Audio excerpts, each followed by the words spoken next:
Au nom de Jésus, tu vas maintenant demander à l'Esprit de Dieu de venir t'apporter la connaissance. Il a dit, là où 2 ou 3 sont rassemblés en son nom, il est au milieu. Et nous savons que notre Dieu n'est pas un homme pour mentir, ni le Fils de l'homme pour se repentir. Il est au milieu de nous, il est effectivement là. Maintenant, tu vas lui dire de te donner de la sagesse pour comprendre. Tu vas lui dire de venir disposer ton cœur, ton esprit et ton corps pour que tu puisses recevoir de lui ce qu'il a prévu ce matin pour toi. Tu vas dire à Dieu de manifester sa présence ce matin. Prie au nom de Jésus-Christ, que sa présence soit manifeste au milieu de nous. Alors qu'il est là, qu'il manifeste sa présence au milieu de nous. Qu'il prenne le contrôle de la vie, de ta vie et de la vie de ses serviteurs et servants. Qu'il dirige lui-même ce moment. Qu'il glorifie son nom par cet enseignement que nous allons avoir ce matin. Prie au nom de Jésus de Nazareth. Prie au nom de Jésus. Prie au nom de Jésus. Prie au nom de Jésus. Prie au nom de Jésus. Qu'il prenne le contrôle. Qu'il prenne le contrôle. Que Jésus prenne le contrôle de ce moment par son esprit.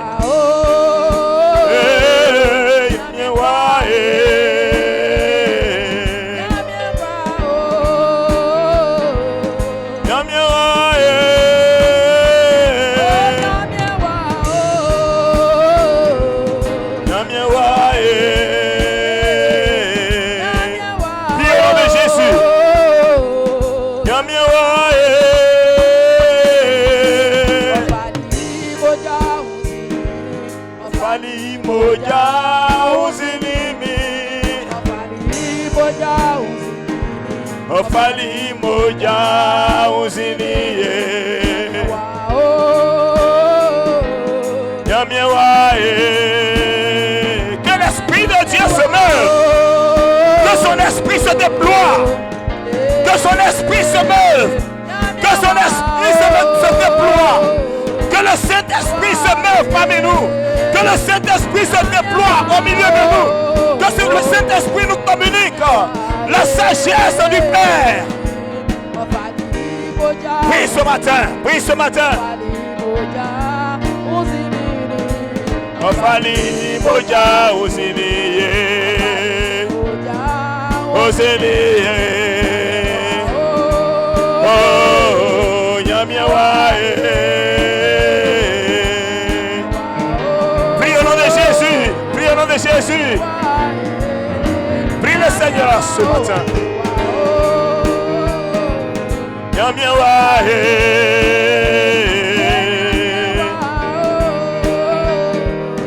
Yamiewae.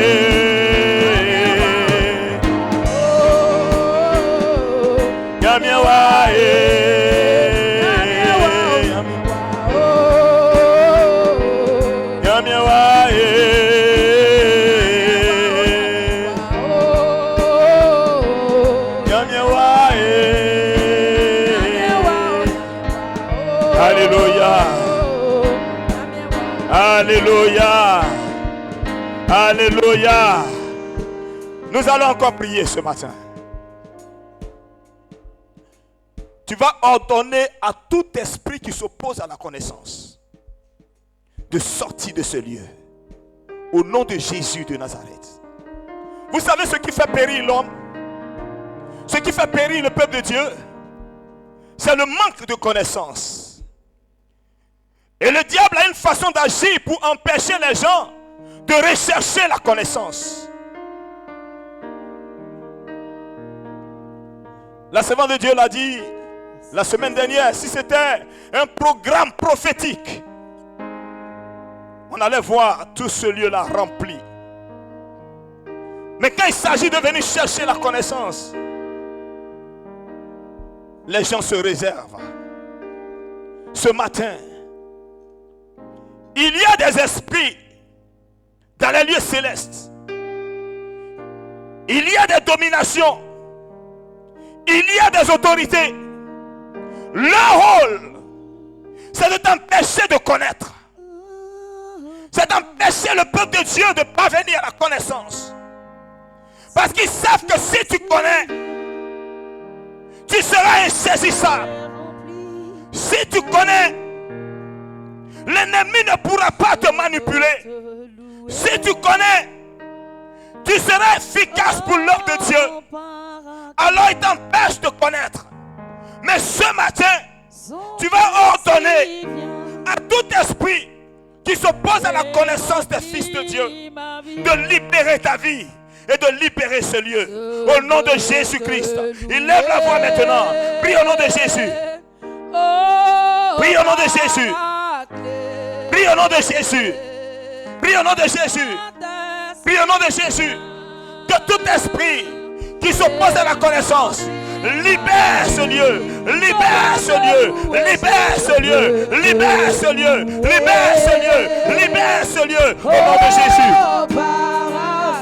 Prends autorité sur la domination. Prends autorité sur la principauté. Prends autorité sur la prince de ce monde des ténèbres. Dans le lieu céleste. Prends autorité. Que tout esprit qui s'oppose à la connaissance, tout esprit de distraction, tout esprit d'assouplissement, tout esprit qui te fait oublier ce que tu apprends, qui t'empêche de le mettre en application, commande à cet esprit de libérer ta vie. Au nom de Jésus. Au nom de Jésus. Au nom de Jésus. Commande à cet esprit de partir maintenant. Commande à tout esprit d'assouplissement, de paresse, de négligence, tout esprit de lourdeur, tout esprit qui s'oppose à la connaissance, de libérer ta vie, de libérer ce lieu, de libérer ce lieu, de libérer ce lieu, de libérer ce lieu, de libérer ce lieu, au nom de Jésus. Je veux te chanter. Rekenebo sandala baba baba.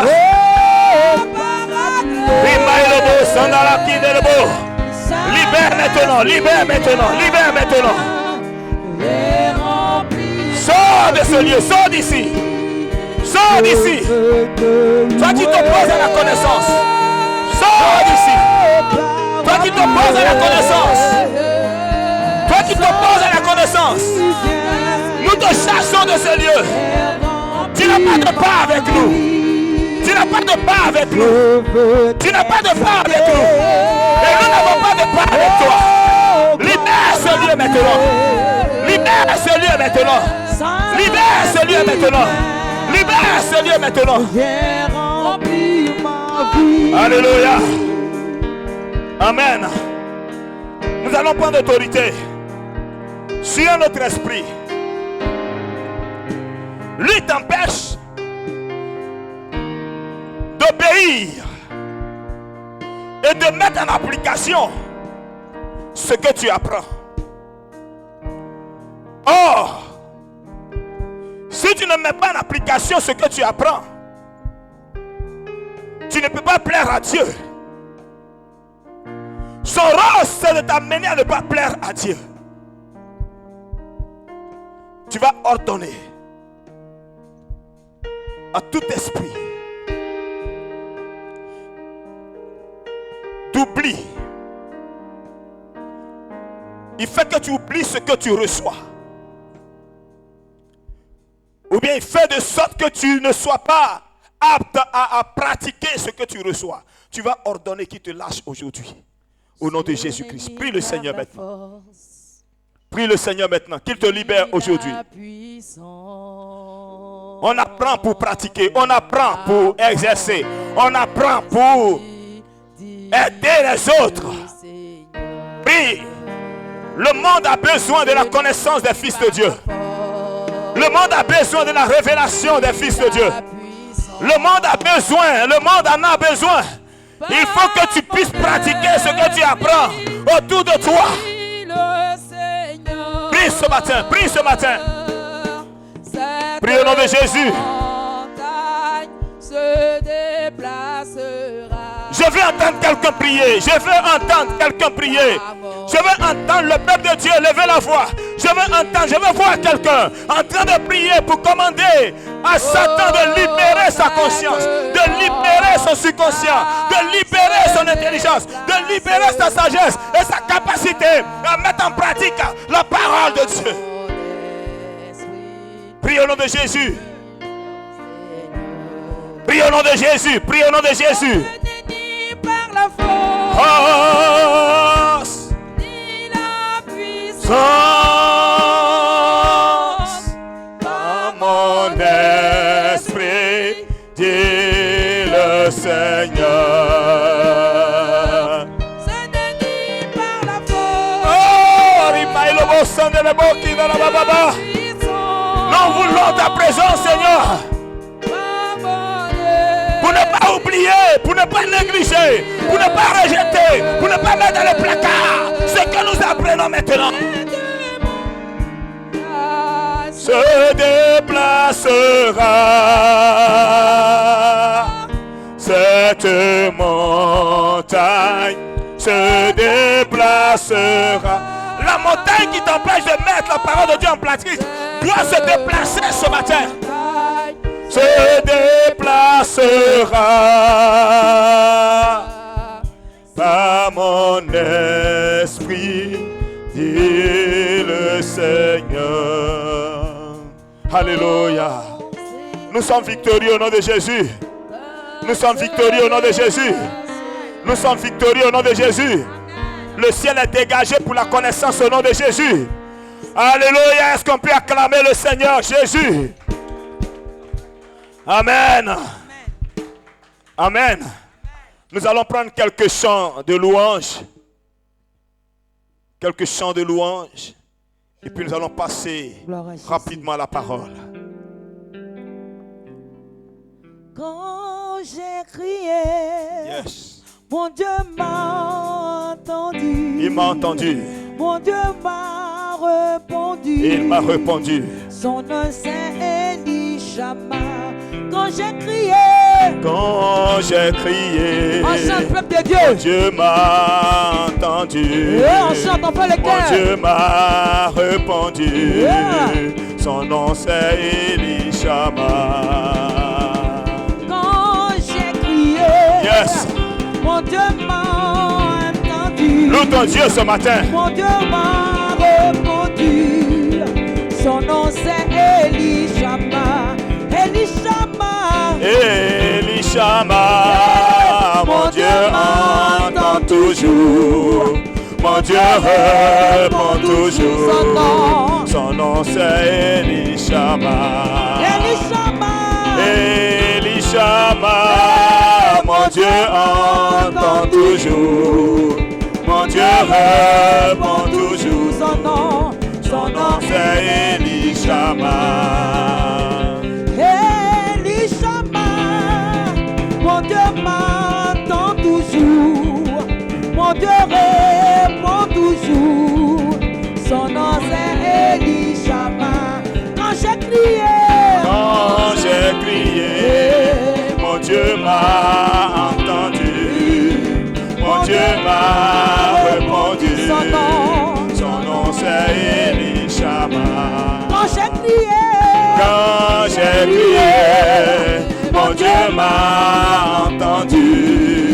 Mon Dieu m'a répondu. son nom c'est Elishama. Elishama. Elishama, mon Dieu entend toujours. Mon Dieu répond toujours. Son nom c'est Elishama. Elishama.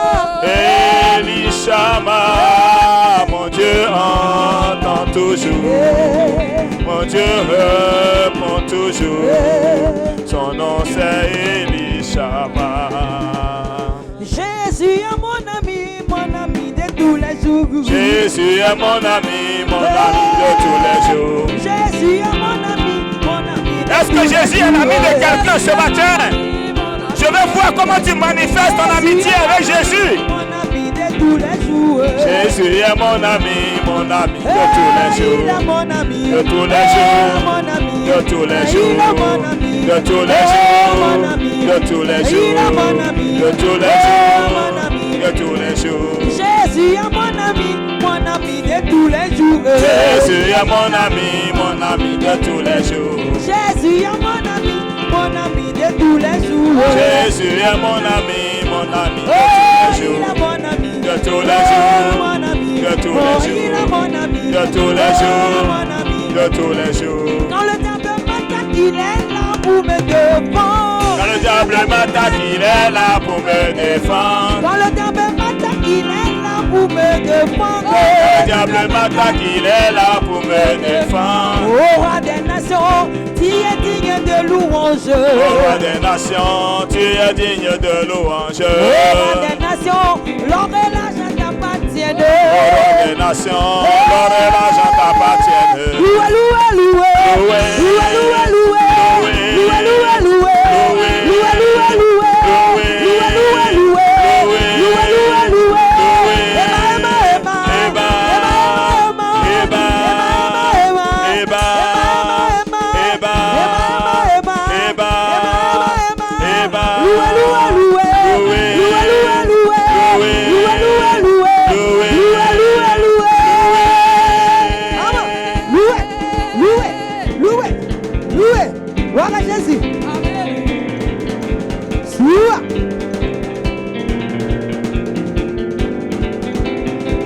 Amen, amen, amen, amen, amen, amen, amen. Amen, amen, amen, amen, amen, amen, amen. Amen, amen, amen, amen, amen, amen, amen. Amen, amen, amen, amen, amen. Jésus, oh, mon papa. Jésus, oh, mon papa. Jésus, oh, mon rédempteur. Amen. Amen, amen, amen, amen, amen, amen, amen. Amen, amen, amen, amen, amen, amen, amen. Amen, amen, amen, amen, amen, amen, amen. Amen, amen, amen, amen, amen. Jésus, oh, mon papa. Jésus, oh, mon rédempteur. Voilà Jésus. Loué, loué, loué, loué, loué, loué, loué, loué. Souvent.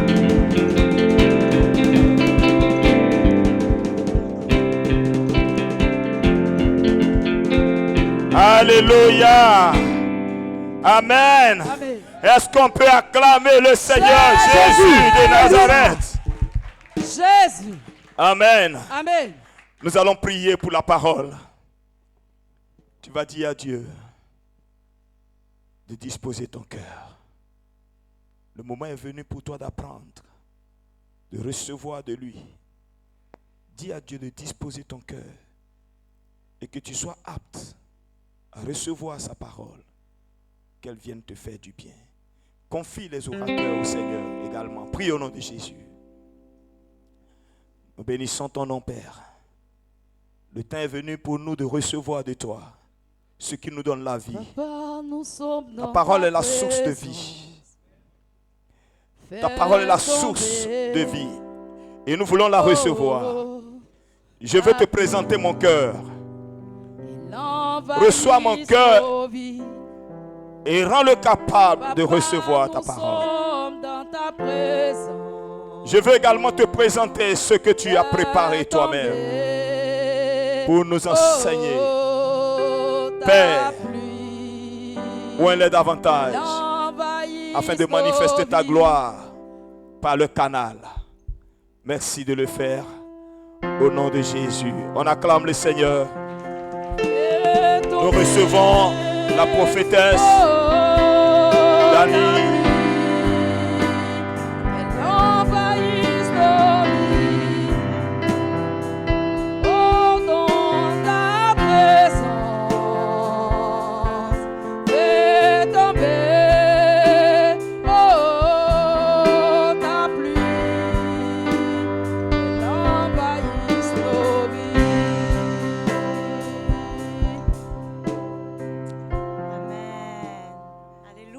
Bonjour à tout le monde.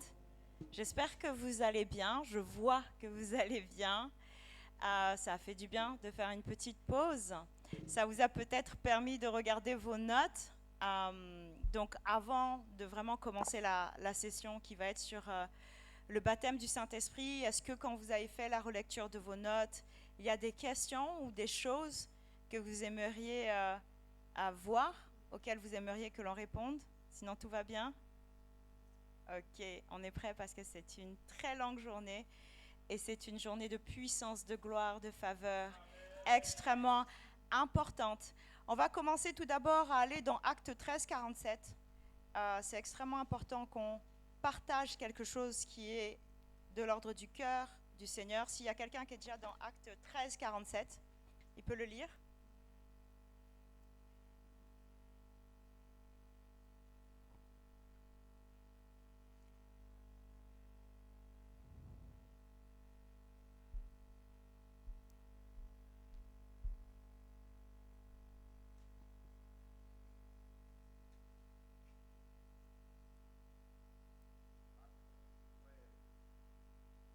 Mhm. Car ainsi,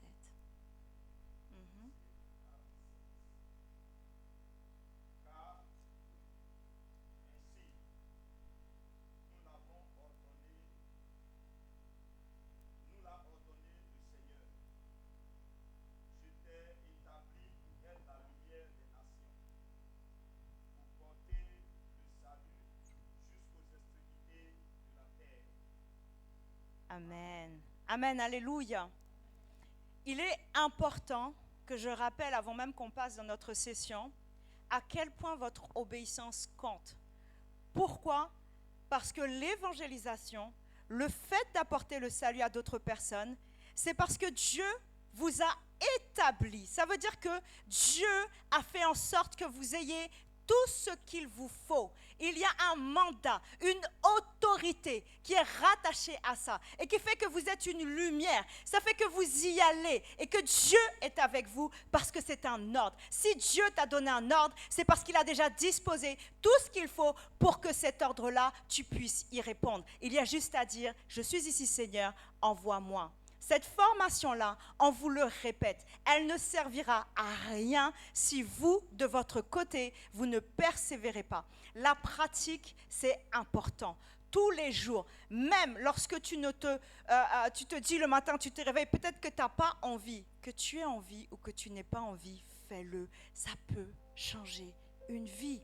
Imagine-toi que ce matin, tu t'es levé et que parce que tu t'es levé, que tu es une lumière, parce que tu réponds à ce commandement de Dieu, du Seigneur, qui est d'aller et d'apporter ce salut jusqu'aux extrémités de la terre, tu vas changer la vie de quelqu'un. Et ça, c'est important à garder dans son cœur. Ok? Bon, ça, c'était juste une introduction. Aujourd'hui, on va voir le baptême du Saint-Esprit. Ça aussi, c'est une session qui est extrêmement importante. Comment vous la partagez? C'est un petit peu la quadrature parfaite du plein évangile. D'abord, les gens doivent savoir qui est Jésus. Donc, ils doivent avoir la foi pour connaître qui est Jésus.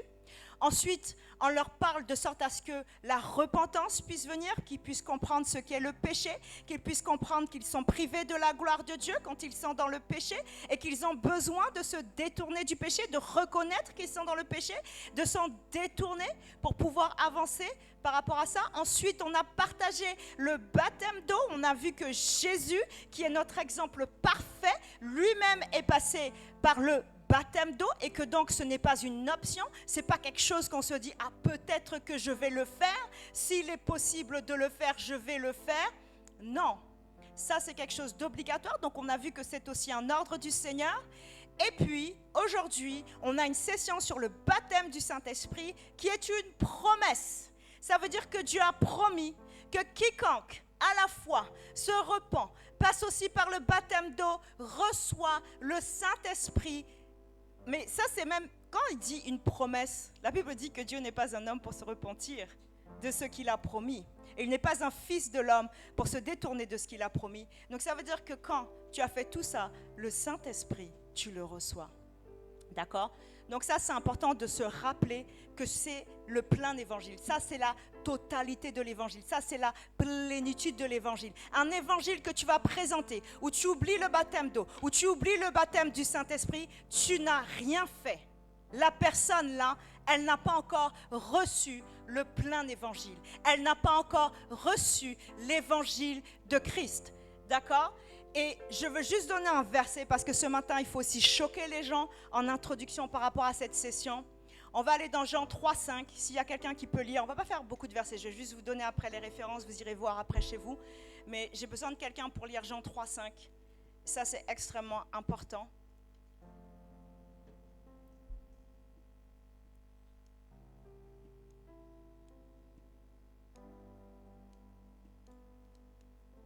Jean, chapitre 3, verset 5.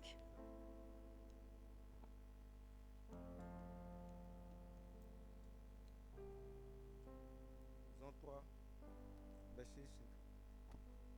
Jésus répondit, en vérité, je te l'ai dit, si un homme ne naît d'eau et d'esprit, il ne peut entrer dans le royaume de Dieu. Amen. Merci. Tu peux relire encore. C'est important. Jésus répondit, en vérité, je te l'ai dit, si un homme ne naît d'eau et d'esprit, il ne peut entrer dans le royaume de Dieu. Amen, amen.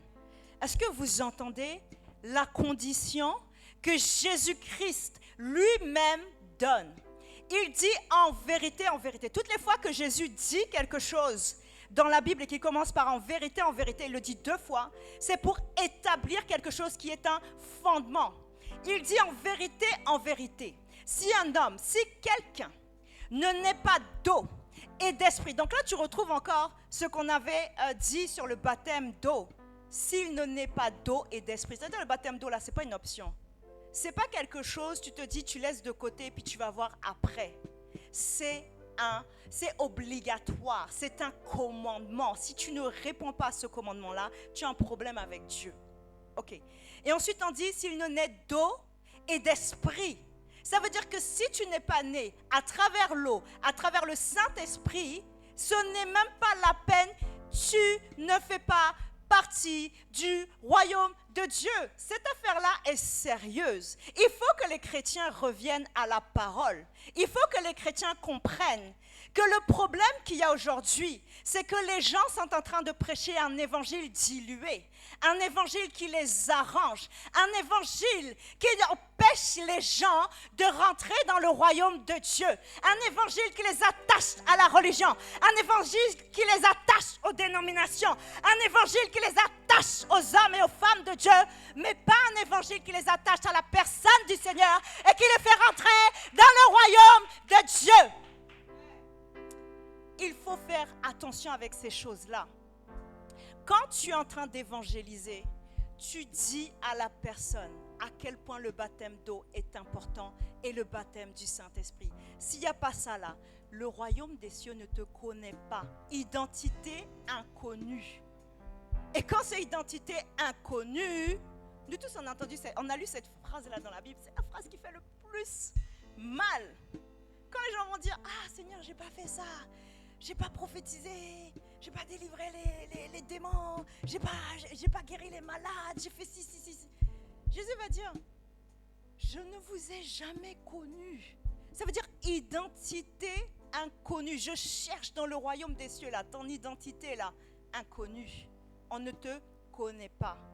Donc ça c'est sérieux lorsque vous êtes en train d'aller évangéliser, que ce soit sur vos lieux de travail, que ce soit auprès de votre famille, que ce soit n'importe où vous vous trouvez parce que vous êtes la lumière du monde, vous devez chercher à ce que les personnes reçoivent aussi le baptême du Saint-Esprit. Jésus a été baptisé d'eau, on l'a vu, et il a été aussi baptisé du Saint-Esprit, et ça on le voit dans Luc 3, 21-22.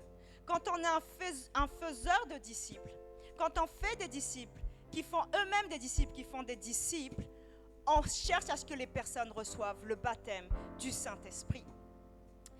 Et avec le baptême du Saint-Esprit, il y a dans Actes 1, 8, il dit, vous recevrez une puissance lorsque le Saint-Esprit sera venu sur vous et vous serez mes témoins à Jérusalem, dans toute la Judée et jusqu'aux extrémités de la terre.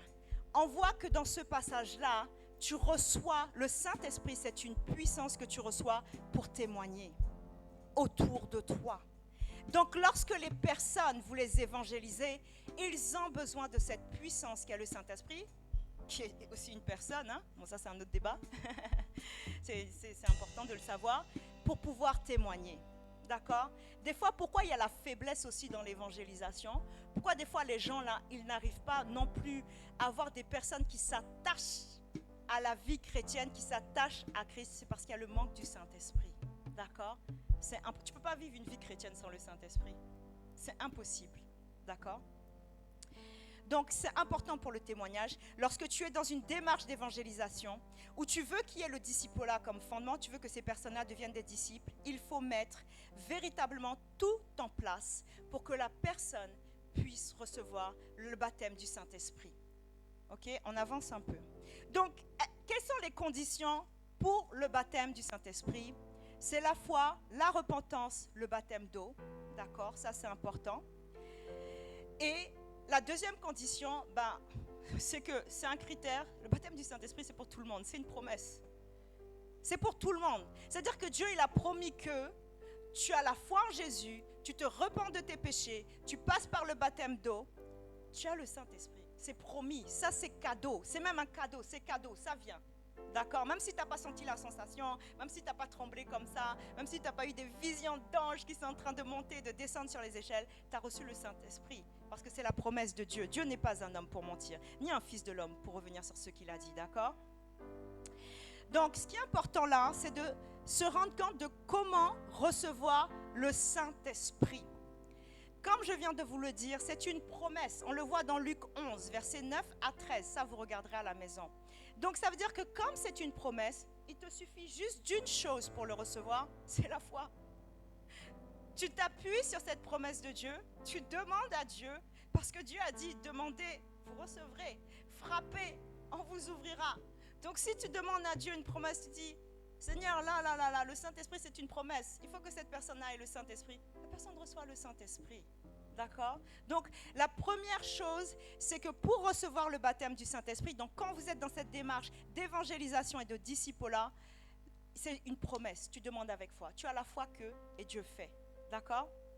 La deuxième manière aussi de recevoir le baptême du Saint-Esprit, c'est par l'imposition des mains. Tu imposes tes mains. Bon, tu ne frappes pas la personne. Hein? Voilà, aussi. Hein? Tu imposes tes mains, tu pries et la personne reçoit le Saint-Esprit. Gloire à Dieu pour ça. Et la troisième manière, c'est lorsque tu écoutes la prédication de la parole. D'accord? Souvent, on a ce qu'on appelle, et on aura ça ce soir à la croisade, lorsqu'on va prêcher la parole. Lorsque tu prêches la parole, même si tu t'en rends pas compte, il y a une atmosphère qui va avec ça, parce qu'il y a le Saint-Esprit qui est à l'œuvre et qui se meut. Et donc, ça fait que la prédication de la parole est une activation surnaturelle pour que les personnes puissent recevoir le Saint-Esprit. D'accord? Donc ça aussi, c'est une autre manière de recevoir le baptême du Saint-Esprit. Et ça, on le voit dans Acte 10, versets 44 à 46. C'est pour ça que, juste ça c'est une petite parenthèse, hein, quand tu vois, tu viens et que Dieu te permet d'entendre la parole prêchée, sache que quelque chose se passe dans le surnaturel et qui va se manifester dans le physique. C'est pour ça que la Bible dit qu'il ne faut pas être un auditeur oublieux. Il y a quelque chose qui s'est passé et que ta foi qui va se rappeler de ça va activer ça pour une manifestation des promesses, des ordonnances et des commandements de Dieu dans ta vie. Je referme la parenthèse. Alors, lorsqu'on a vu comment recevoir le baptême du Saint-Esprit, je répète, c'est à travers la foi, quand on demande avec foi. Deuxièmement, l'imposition des mains. Troisièmement, écouter la prédication de la parole.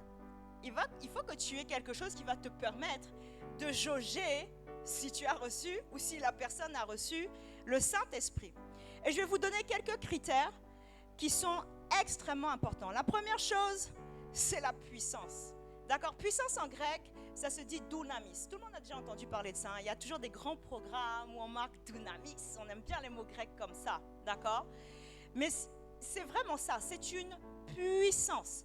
Quand tu reçois le Saint-Esprit, tu n'es plus un être ordinaire. Tu deviens une personne extraordinaire qui a des capacités surnaturelles, des habilités surnaturelles à cause de ce que tu as reçu, un être surnaturel qui est le Saint-Esprit. Le Saint-Esprit, c'est Dieu, hein? D'accord? Ok? C'est l'Esprit de Dieu, d'accord? Et donc, la puissance se met à l'œuvre. hein, et tu as des capacités. Donc il y a des signes, il y a des prodiges, il y a des miracles, il y a des choses qui se font dans ta vie qui sont du même ordre que Jésus et encore plus. D'accord? Donc la première chose, c'est qu'il va y avoir la puissance. Ta vie va démontrer la puissance. Il y aura des signes, des prodiges, des miracles. Et il ne faut pas oublier aussi, une des choses aussi qui montre et qui démontre que tu as reçu le Saint-Esprit, qui a la puissance de Dieu qui est dans ta vie, c'est que tu es là pour détruire les œuvres des ténèbres. Écoutez, quand tu reçois le Saint-Esprit, même si tu n'as pas conscience, tu dégages son feu, tu dégages quelque chose, tu dégages une atmosphère.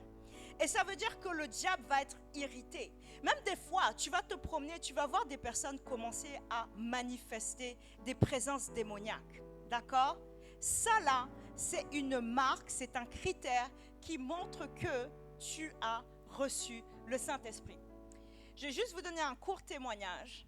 Ça faisait 3 jours que j'étais baptisée du Saint-Esprit, parce que moi, on va le voir après par rapport à quelque chose. Moi, j'ai reçu d'abord le Saint-Esprit avant d'avoir le baptême d'eau, d'accord? Et 3 jours après avoir reçu le Saint-Esprit, partout où je passais, je voyais des manifestations démoniaques, des gens qui avaient les visages transformés, qui me disaient des choses bizarres. Et je me disais, c'était quoi ça? C'était tout simplement le Saint-Esprit qui était là et qui faisait qu'en fait, je voyais les démons se manifester devant mes yeux et les gens manifestaient. D'accord? Bon, quand on voit ça, là, on n'a pas peur. Hein? Qu'est-ce qu'on fait? On chasse. D'accord? Nous, là, on sait qu'on chasse. D'accord? On n'a vraiment pas peur par rapport à ça. Ensuite, donc ça, c'était sur la puissance. Donc vous allez recevoir cette puissance-là. Et on sait que les disciples que nous sommes, et qui faisons des disciples, et qui voulons des disciples qui font des disciples, on a besoin de la puissance du Saint-Esprit. On a besoin de cette église-là, comme l'église primitive, qui est là, qui se déplace à travers nous parce qu'on est le corps du Christ, et qui impose le règne de Dieu. On est là pour imposer le règne de Dieu. Donc ça veut dire que les signes, les prodiges et les miracles soient là et que les œuvres du diable soient détruites. Parce qu'à la croix, là, c'est son échec total, c'est son humiliation totale. Et nous, on est là pour lui rappeler ça chaque jour, chaque instant, chaque moment. Satan, tu as échoué à cause de Jésus. D'accord? Ok.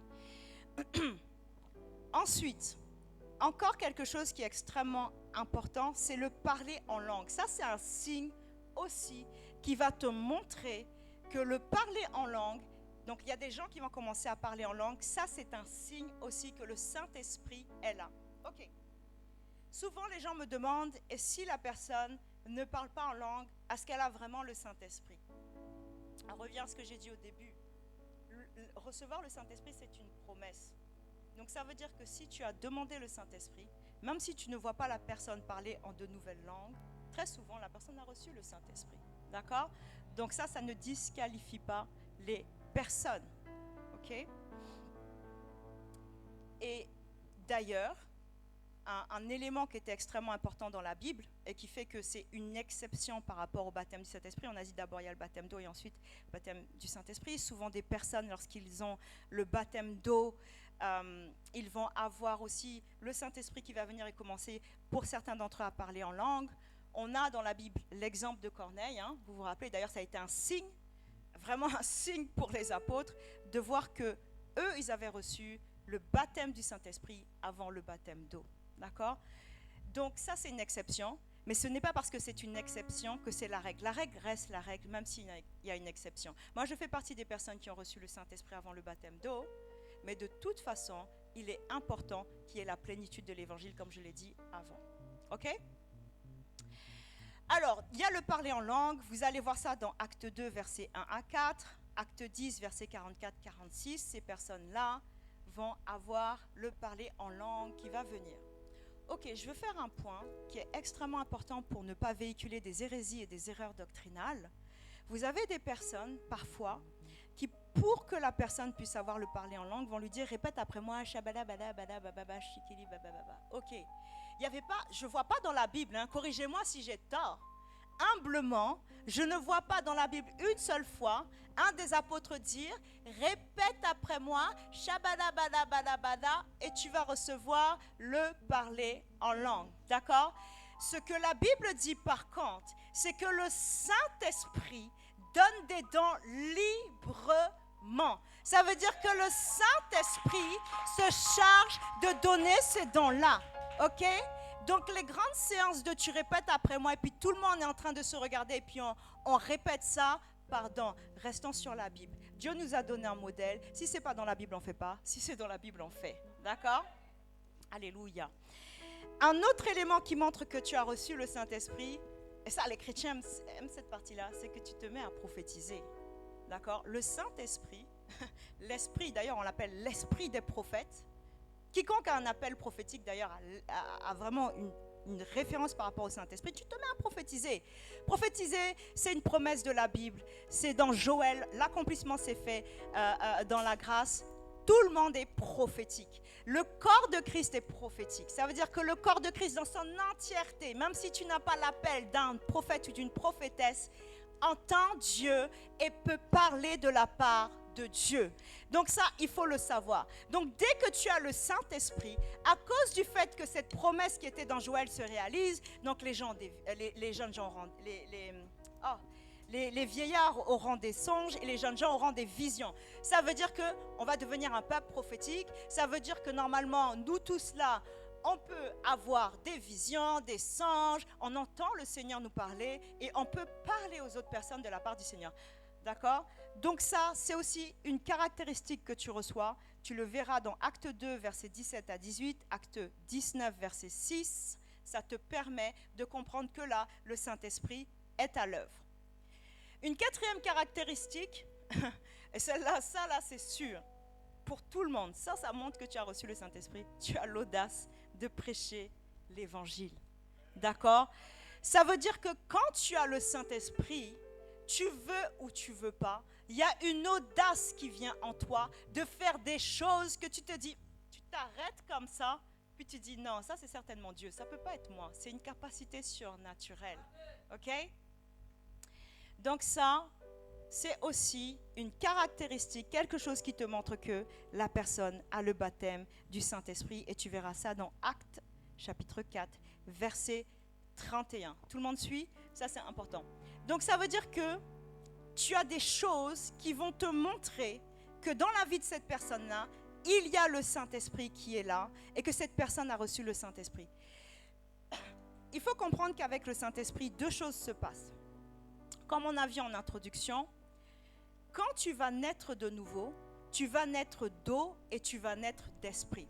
Ça veut dire que le Saint-Esprit va venir vivre en toi. OK? Et quand tu reçois le baptême du Saint, donc ça c'est l'onction, on va dire l'onction intérieure. Les gens aiment le mot onction, je pense que vous comprenez le mot onction. C'est l'onction intérieure. Donc intérieurement, le Saint-Esprit vit en toi, demeure en toi. Donc Dieu est en toi. OK. Puis la deuxième chose qui est importante et qui va arriver et qui te permet après d'être un témoin, d'être une lumière, d'accord, c'est que le Saint-Esprit va venir sur toi, d'accord? C'est le revêtement et qui fait que tu deviens plus que les Marvel, plus que les super-héros, plus que les quiconque, c'est plus. Et tu marches dans la puissance de Dieu. Donc ce n'est pas quelque chose à négliger. Ce qui n'est pas normal, c'est qu'on a un christianisme de nos jours qui est des fois presque éteint. On ne voit pas le surnaturel de Dieu et que les fétichistes et les sorciers et les médiums avec leurs petites boules de cristal font croire aux gens que c'est avec eux là qu'ils peuvent avoir quelque chose. Or, ce sont les œuvres du diable. L'Église doit tenir sa place. L'Église là, à cause de l'autorité qu'elle a, l'identité qu'elle a, de pour qui elle marche et à cause de qui elle marche, doit retrouver sa position. D'accord? Ayez l'audace. Une fois, je me suis faite réprimander parce qu'on a fait une délivrance dans la rue. Donc la personne... Bon, Bon, en même temps, la personne, elle est délivrée dans la rue. Qu'est-ce que vous voulez que je fasse? Je vais lui dire, non, arrête-toi, on va aller dans un petit coin. J'ai dit, s'il est bon que le diable fasse des cérémonies dans des trucs du monde, où tu vois les personnes en train de chanter en tenue du diable, où tu vois les gens en train de faire des performances de rituels sataniques, de sorcellerie, moi, je vais me cacher lorsque je suis en train de manifester la puissance du royaume de gloire. Jamais, jamais, jamais, d'accord? Dieu a besoin de personnes audacieuses. Dieu a besoin de personnes qui n'ont pas honte. Dieu a besoin de personnes qui sont en train de se renier. Dieu a besoin de quelqu'un qui dit, je m'en fiche. Si vous croyez que je suis fou, si vous croyez que je suis folle, je suis là. Il faut croire ça même parce que c'est une sagesse pour Dieu. La timidité, la crainte, la peur, que ce soit dans le camp de l'ennemi, mais pas pour nous. Pas les êtres de puissance qu'on est. D'accord? Ok. J'ai pas terminé. Donc, 3 façons de baptiser, on retient ça. On prie pour les personnes avec foi. Donc ça, c'est dans Luc 11, versets 5 à 13. On leur impose les mains. Tu imposes la main et la personne reçoit le baptême du Saint-Esprit. Tu vas trouver ça dans Acte 19, verset 16. Et lorsqu'il y a la prédication de la parole, donc souvent en plein air, lorsqu'on est en train de prêcher, même ce soir, en croisade d'évangélisation, les gens, le Saint-Esprit les visite et ils reçoivent cette puissance. Ça, tu le reverras dans Acte 10, 44. En conclusion, je vais juste vous dire qu'il est impossible de pouvoir être déjà identifié comme chrétien si tu n'as pas le Saint-Esprit, et il est impossible de faire cette vie chrétienne sans le Saint-Esprit. Et c'est pour ça parfois dans le discipulat, c'est difficile. Un disciple a besoin du Saint-Esprit. D'accord? Ok. On va passer un peu à la pratique. Est-ce qu'il y a quelqu'un ici qui n'a pas encore reçu le baptême du Saint-Esprit? Ok, tu viens? Demander à quelqu'un qui va prier pour elle et qui a la foi et l'audace. La foi et l'audace. On vient de prêcher sur l'audace, les chrétiens. Ok, Dani. Bon, ok, bon. Parce que vous avez peur. Vous avez peur. Vous dites, si rien se passe là, je vais m'afficher. Vous voyez comment vous êtes là? Ok, c'est pas grave. C'est pas grave. Dieu vous voit. Je tiens à le dire. Dieu vous voit. Moi, j'ai prêché, c'est ma part. Ok, on va tous prier ensemble, parce que c'est bon d'avoir l'église qui prie. Elle n'a pas encore reçu le baptême du Saint-Esprit. On va prier pour ça, d'accord? Je vais lui imposer les mains et Dieu va faire ce qu'il a promis parce que c'est sa promesse. Alléluia. Si je peux avoir quelque chose en arrière-fond, petite louange en arrière-fond, quelqu'un pour vraiment... Ok. On commence avec le Saint-Esprit. Dani. Ça va, Dani? Ok. Tu es prête? Ok. Alléluia. Seigneur, je te remercie, je te bénis de ce que Dani s'est levé. Seigneur, c'est ta promesse, le Saint-Esprit, Père éternel. Et je suis en train de m'appuyer sur cette promesse pour te demander pour Dani, qui est ta fille, qui est ton enfant et qui va passer par le baptême d'eau ce samedi. Elle veut le Saint-Esprit. Elle désire le Saint-Esprit. Seigneur, tu as dit frappez et l'on vous ouvrira. Demandez et vous recevrez. Il est le temps pour ta fille de recevoir ce revêtement pour fonctionner pour toi. Au nom de Jésus. Au nom de Jésus. Maintenant. La puissance. La puissance. La puissance. La puissance. La puissance. La puissance. La puissance. Feu. Le feu du Saint-Esprit. Plus du Saint-Esprit. Plus du Saint-Esprit. Maintenant. Remplis-la. Qu'elle déborde. Au nom de Jésus. Je sache tout ce qui est contraire à elle. Tout esprit impur, je te chasse au nom de Jésus. Je te chasse. Tu sors de son corps. Au nom de Jésus. Tu quittes. C'est le temple du Saint-Esprit. Vous sortez au nom de Jésus. Maintenant, le feu. Au nom de Jésus. Au nom de Jésus. Vous n'avez aucun droit. Au nom de Jésus. Esprit de folie. Tu sors au nom de Jésus. Tu sors. Tu quittes son corps. Maintenant, au nom Jésus, vous sortez. Vous sortez.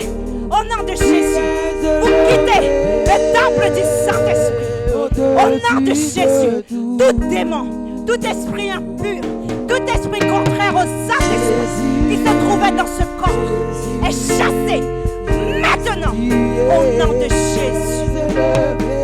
Au nom de Jésus. Au-dessus de tout. Amen. Jésus, Amen. tu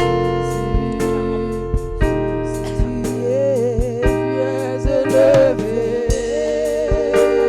Au-dessus de Amen. Amen, amen. Sois béni, Dani. Samedi, c'est le baptême d'eau. Sois béni. On peut s'asseoir. Merci vraiment. N'ayez pas peur, faites-le. D'accord? Ce qui se passe, c'est quand le baptême du Saint-Esprit vient, souvent il peut y avoir une délivrance. Parce que l'Esprit de Dieu vient et forcément, il va déloger ce qu'il a à déloger. Ok, on a terminé cette session. On va accueillir maintenant le révérend Shaw qui va pouvoir vous former sur comment implanter une église, d'accord, et trouver une personne de paix. Merci, vous êtes un peuple merveilleux. Que Dieu vous bénisse. Alléluia. Est-ce qu'on peut acclamer pour Jésus?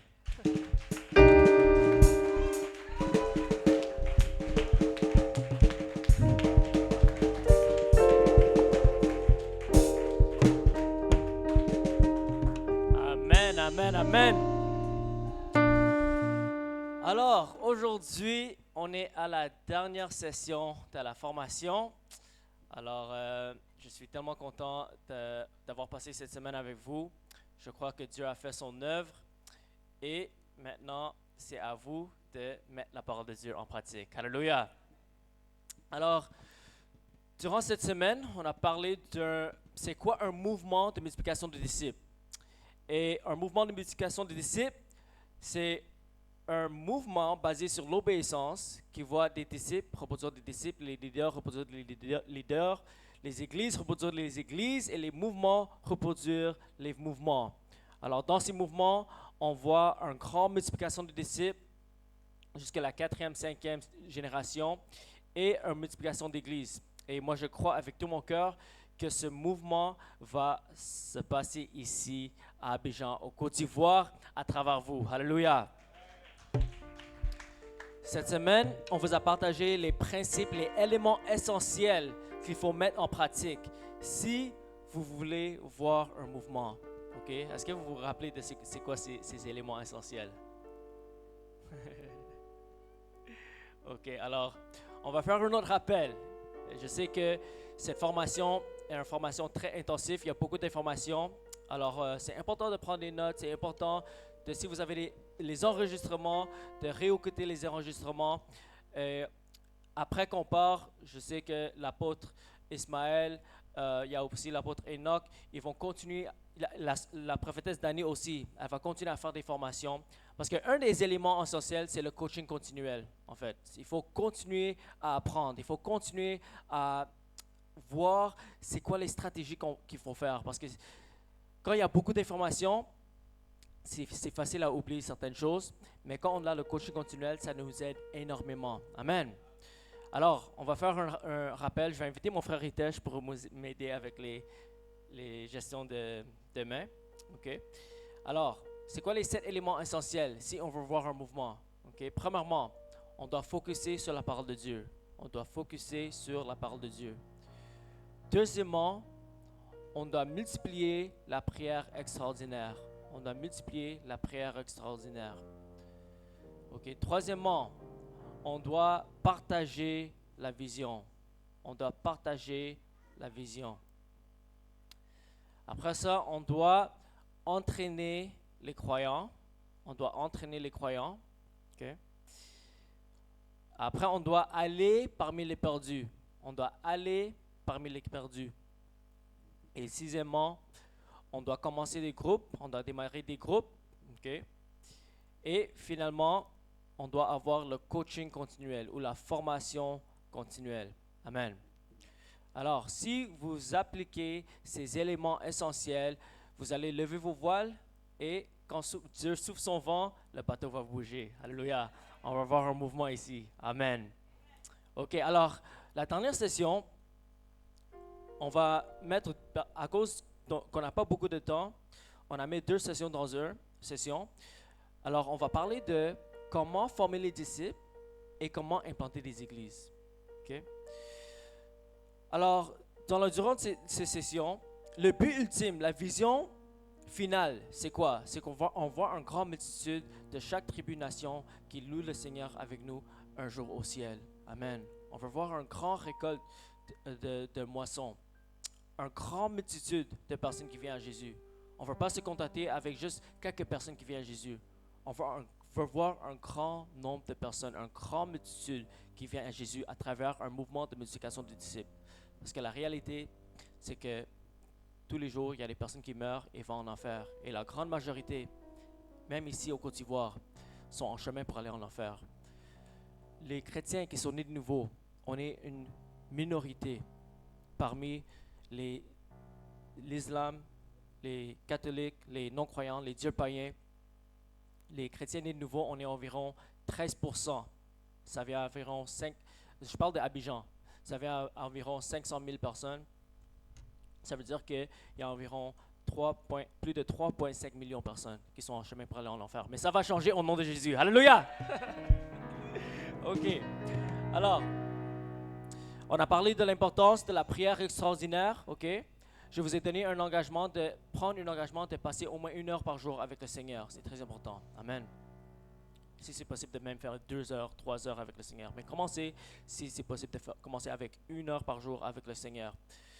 On a parlé de l'évangélisation, comment évangéliser, comment partager notre témoignage, comment partager l'évangile. Amen. On a aussi parlé de comment guérir les malades, parce que Dieu veut nous utiliser comme la prophétesse Danielle a partagé. Il nous a donné une puissance pour être un témoin pour Jésus. On doit être capable de démontrer la puissance de Dieu à travers avec les signes et les prodiges. Amen. OK?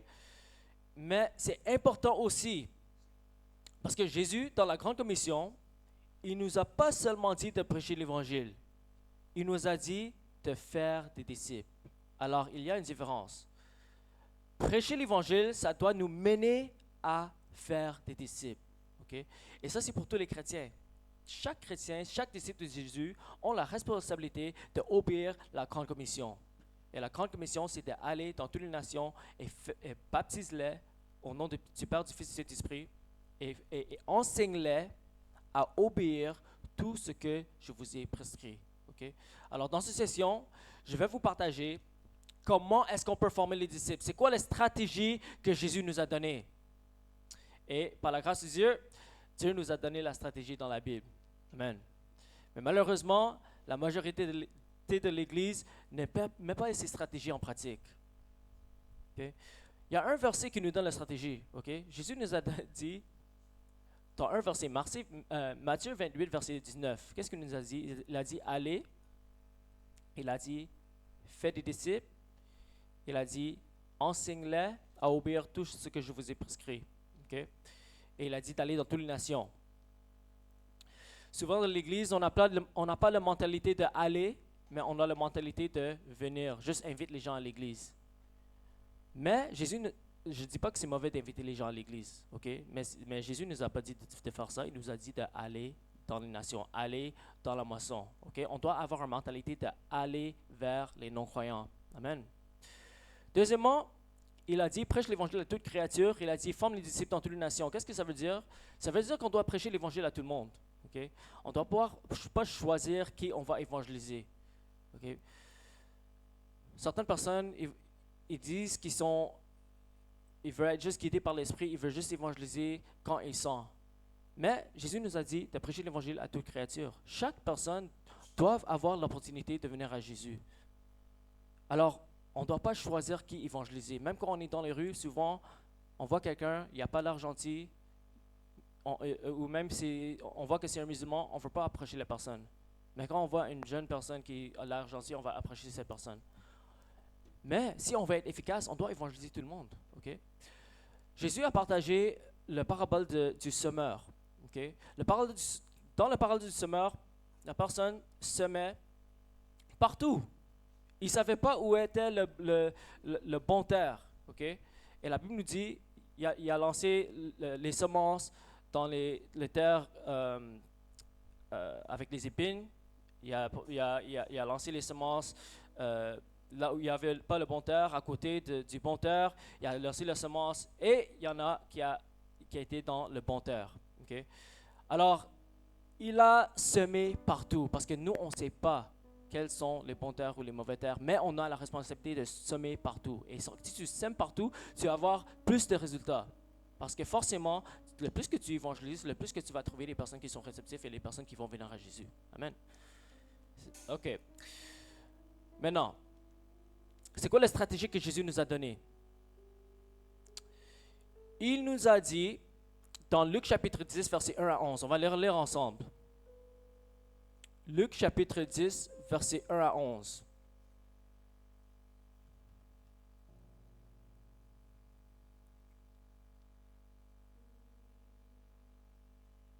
Luc chapitre 10, versets 1 à 11 nous dit, « Après cela, le Seigneur désigna encore 70 autres disciples et il les envoya deux par deux devant lui dans toutes les villes et dans tous les lieux où lui-même devait aller. Il leur dit, « La moisson est grande, mais il y a peu d'ouvriers. Priez donc le maître de la moisson d'envoyer des ouvriers dans sa moisson. Partez, voici, je vous envoie comme des agneaux au milieu des loups. Ne portez ni bourse, ni sac, ni souliers, et ne saluez personne en chemin. Dans quelque maison que vous entrez, dites d'abord que la paix soit sur cette maison. Et s'il se trouve là un enfant de paix, votre paix reposera sur lui. Sinon, elle reviendra à vous. Demeurez dans cette maison-là, mangeant et buvant ce qu'on vous donnera, car l'ouvrier mérite son salaire. N'allez pas de maison à maison, dans quelque ville que vous entriez, et où l'on vous recevra, mangez ce qui vous sera présenté. Guérissez les malades qui s'y trouvent, et dites-leur, le royaume de Dieu s'est approché de vous. Mais dans quelque ville que vous entriez où l'on ne vous recevra pas, allez dans ces rues et dites... Oh, quelqu'un peut faire le verset pour moi? J'ai perdu le passage.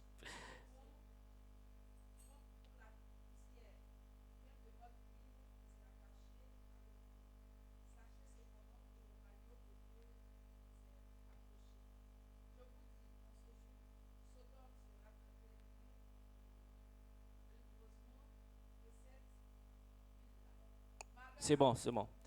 Alléluia. OK. Alors, dans ce passage, Dieu nous donne les stratégies de comment évangéliser et comment former les disciples. OK? Qu'est-ce qui sont les choses qui ressortent dans ce passage? Je veux que vous examiniez le passage et on va voir qu'est-ce qui ressort. OK? Mais comme on n'a pas le temps, je vais vous dire. OK. Premièrement, dans le verset 1, la Bible nous dit que le Seigneur les a envoyés là où lui-même devait aller. OK? Alors, le lieu où Dieu les a envoyés, c'était sélectionné par Jésus, premièrement. OK? Deuxièmement, il a dit de prier pour les ouvriers. Car les ouvriers sont peu. La moisson est prête, la moisson est mûre, mais les ouvriers sont peu. Alors, il faut prier pour les ouvriers. Troisièmement, il a dit, allez là où Dieu vous envoie malgré le danger est sans ressources. Okay? Il a dit, ne portez pas de sac, amène pas d'argent, mais tu dois faire confiance au Dieu pour pouvoir à tes besoins. Okay? Quatrièmement, voici la stratégie de Jésus. Okay? Il faut trouver une personne de paix. Il faut trouver une personne de paix. Okay? Et quand tu trouves une personne de paix, tu entres dans sa maison. Okay? Le mot grec pour maison, c'est oikos, ça veut dire foyer, ou ça veut dire cercle d'influence. Ça veut dire que tu es entré dans sa communauté. Okay? Sixièmement, si vous n'êtes pas reçu, si vous êtes reçu, restez et mangez. Si la personne t'invite chez lui et te donne à manger, tu restes et tu manges. Septièmement, tu dois servir, ça veut dire que tu dois guérir les malades et chasser les démons. Okay? Tu dois leur servir. Huitièmement, on doit les parler de la royaume de Dieu. Okay? Et dernièrement, s'il n'y a pas un bon accueil, tu vas les avertir et tu vas partir. Okay. Alors, c'est quoi la clé ici? Quand on sort évangéliser, on doit chercher ce qu'on appelle une personne de paix. Okay? C'est ça la stratégie de Jésus. Cherche une personne de paix. On est en recherche pour quelqu'un. Okay? On est en recherche pour cette personne de paix. C'est ça la clé. Okay? On n'est pas en train de sortir sans stratégie et on fait n'importe quoi. Non, Jésus nous a donné une stratégie claire et spécifique. Il a dit, quand tu sors, cherche une personne de paix. Si la personne de paix te reçoit chez lui, tu restes chez lui. S'il te donne à manger, tu manges ce qu'il te donne. Okay? Alors, comment est-ce qu'on peut identifier une personne de paix? Okay? Une personne de paix, c'est quelqu'un que Dieu a déjà préparé en avance. Okay? Parce que nous, on sème et on récolte. Une personne de paix, c'est quelqu'un que Dieu est déjà en train de travailler en lui et nous, on va juste récolter. Okay? Les autres personnes qu'on évangélise, on sème, okay? Mais on ne voit pas le fruit tout de suite. Mais les personnes de paix, c'est des personnes qui sont prêtes à recevoir l'évangile. Okay? Alors, la première caractéristique d'une personne de paix, ils seront accueillants. Okay? Ils vont être réceptifs à l'évangile. Okay? Ils vont même t'inviter chez eux. Okay? Ça veut dire, une autre caractéristique d'une personne de paix, ils vont t'ouvrir leur maison. Okay? Souvent, ils vont t'inviter chez eux. Souvent, ils vont même te donner à manger. Et aussi, ils vont t'introduire à leur sainte influence. Ils vont t'introduire à leur famille, leurs amis. Okay? Ils vont donner accès à leur communauté. Et dernièrement, ils seront quelqu'un qui non seulement ils sont réceptifs à l'évangile, mais ils sont prêts à mettre la parole de Dieu en pratique. Ils seront prêts à partager à les personnes autour d'eux. Okay? Dans la Bible, dans les évangiles et dans les actes des apôtres, cette stratégie a été utilisée encore et encore par Jésus lui-même et par les disciples de Jésus. Okay? Quand Jésus rendait ministère à la femme samaritaine, okay, il ne pensait pas seulement à la femme samaritaine, mais il pensait à la Samarie. Okay? Quand Jésus a prophétisé sur la femme samaritaine, elle a été étonnée. Elle a dit, tu es réellement un prophète. Qu'est-ce qu'elle a fait? Elle est rentrée en Samarie, elle a témoigné à tout son village. Et tout le village est venu à Jésus et ils ont dit, on croit non seulement à cause de ton témoignage, mais parce qu'on a vu de nos propres yeux. Okay? Alors ça, c'est un exemple d'une personne de paix. Une personne qui sera une lumière dans sa communauté. Quand Jésus a chassé le démon d'un démoniaque, il était dans les tombeaux. Le démoniaque, il a dit, Seigneur, je veux te suivre. Est-ce que je peux te suivre? Jésus a dit, non, tu vas aller chez toi et tu vas partager tout ce que le Seigneur a fait pour toi. Tu vas témoigner. Okay? Alors ça, c'est des exemples d'une personne de paix. Il y a aussi Zacchaeus, c'était un nain qui était riche. Il voulait voir Jésus, il est monté sur l'arbre et Jésus a dit, aujourd'hui, je vais venir chez toi. Et Zacchaeus, il a dit, je vais vendre toutes mes positions et je vais donner la moitié de mes richesses aux pauvres. Il a dit, aujourd'hui, le salut est venu chez toi. Et il est allé chez lui. Okay? Je vais vous donner des exemples dans les Actes des Apôtres. L'apôtre Pierre, il a reçu une vision. Et la vision, c'était qu'il doit aller chez Corneille. Et Corneille aussi, il a reçu une vision que Pierre doit venir chez lui pour qu'il écoute l'évangile. Qu'est-ce que l'apôtre Pierre a fait? L'apôtre Pierre, il est allé chez Corneille. Okay? Il n'a pas invité Corneille à l'église. Okay? Mais plutôt, il est allé chez Corneille. Pourquoi? Parce que quand tu vas chez la personne, non seulement tu gagnes la personne, tu peux gagner la famille. Amen?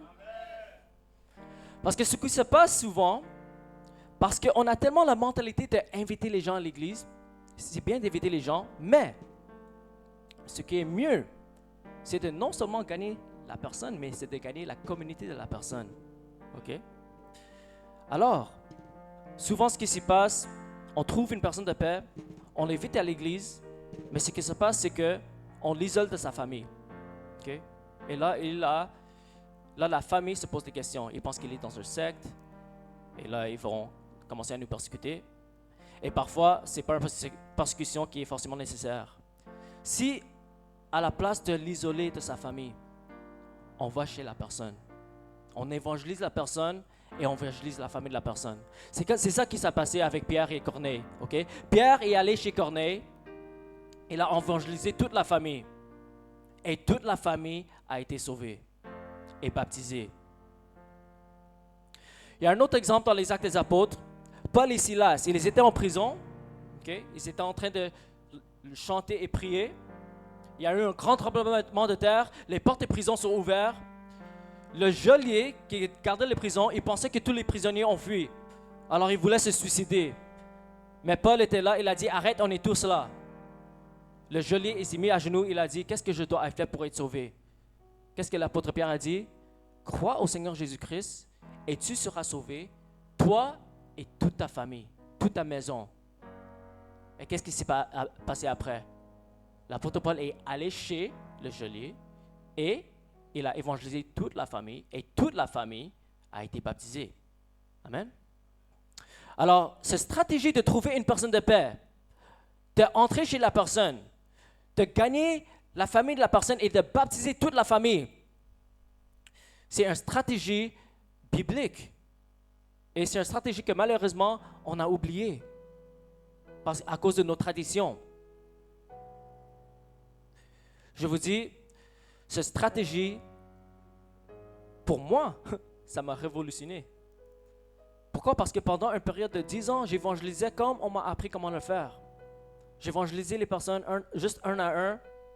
Et j'avais toujours la mentalité, juste invite les gens à l'église et c'est le pasteur qui va faire tout le travail.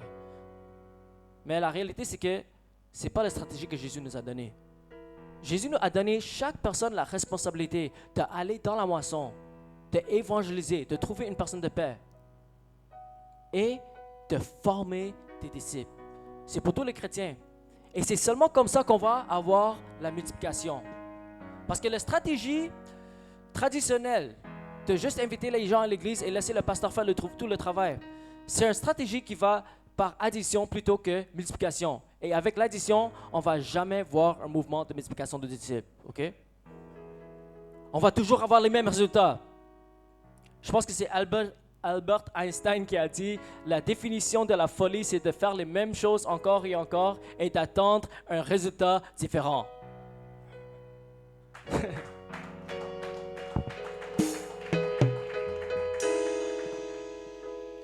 Alors moi, quand j'évangélise, je cherche une personne de paix.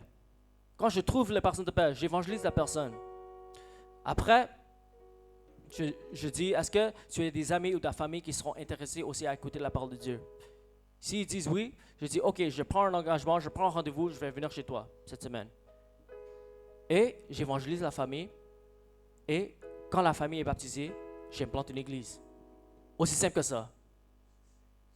Ce n'est pas compliqué, ok? Jésus nous a donné les stratégies claires, mais malheureusement, à cause de nos traditions, on est aveuglé par les traditions. On pense que les choses doivent être faites comme ceci, quand la Bible nous dit de faire comme cela. Ok? On doit revenir à la vérité de la parole et la stratégie de la parole de Dieu. Ok. Quand vous trouvez une personne de paix, très important, tu dois rester avec eux. Tu dois investir avec eux. Tu ne vas pas le laisser, ok? Jésus nous a dit, tu ne vas pas gaspiller du temps avec les personnes qui vont te saluer sur le chemin. Non, tu es en recherche pour une personne de paix. Et quand tu trouves une personne de paix, tu ne dis pas, ok, que le Seigneur te bénisse et continue ton chemin. Non. Quand tu trouves une personne de paix, tu dois rester avec cette personne. Tu dois rester chez eux. Tu dois trouver sa communauté. Et tu dois investir. Ok? C'est pour ça que Jésus a dit, ne va pas de maison en maison. Mais quand tu trouves une personne de paix, tu restes chez lui. Ok? Dors chez lui-même.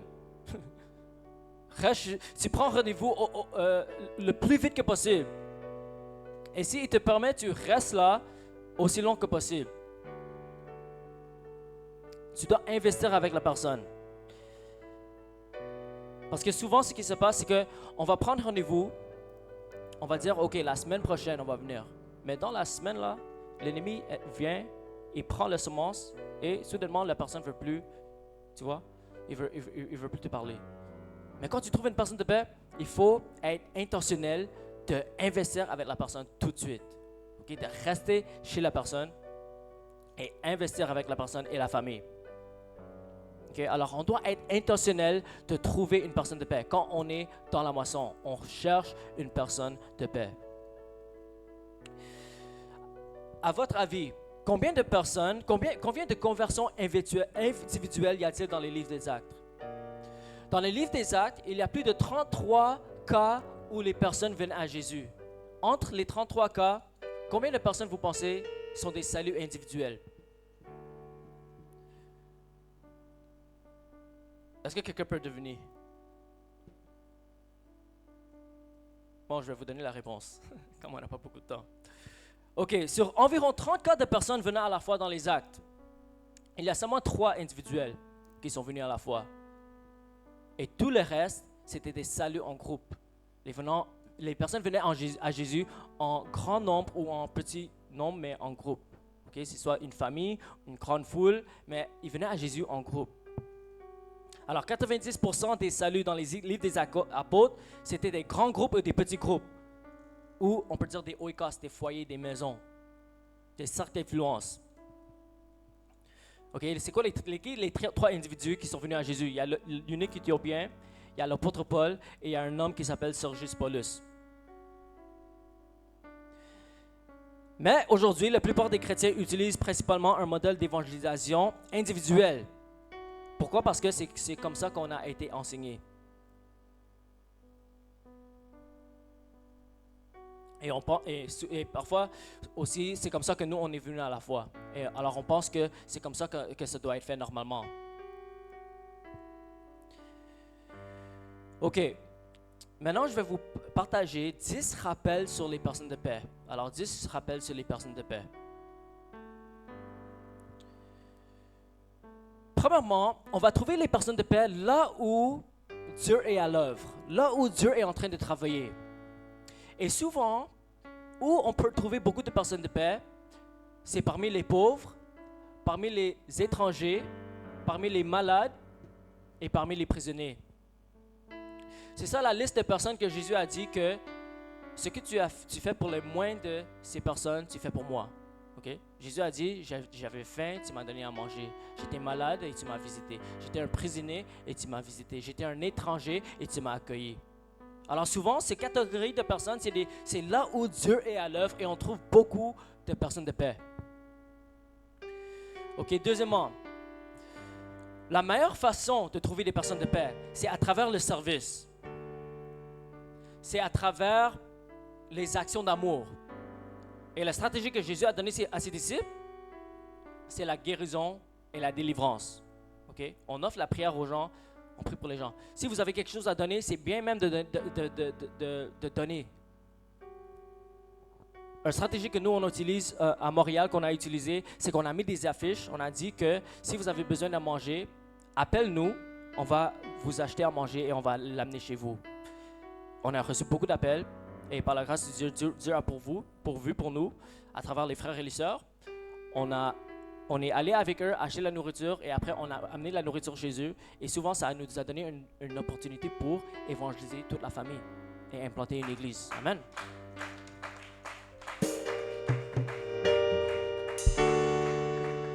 Mais même si vous n'avez rien à donner, qu'est-ce que Pierre a dit? Qu'est-ce que Pierre et Jean ont dit quand ils ont guéri le paralytique? Il a dit, je n'ai ni argent ni or, mais ce que je te donne. Au nom de Jésus, lève-toi et marche. Amen. On peut donner Jésus, on peut donner la guérison, on peut donner la délivrance. Amen.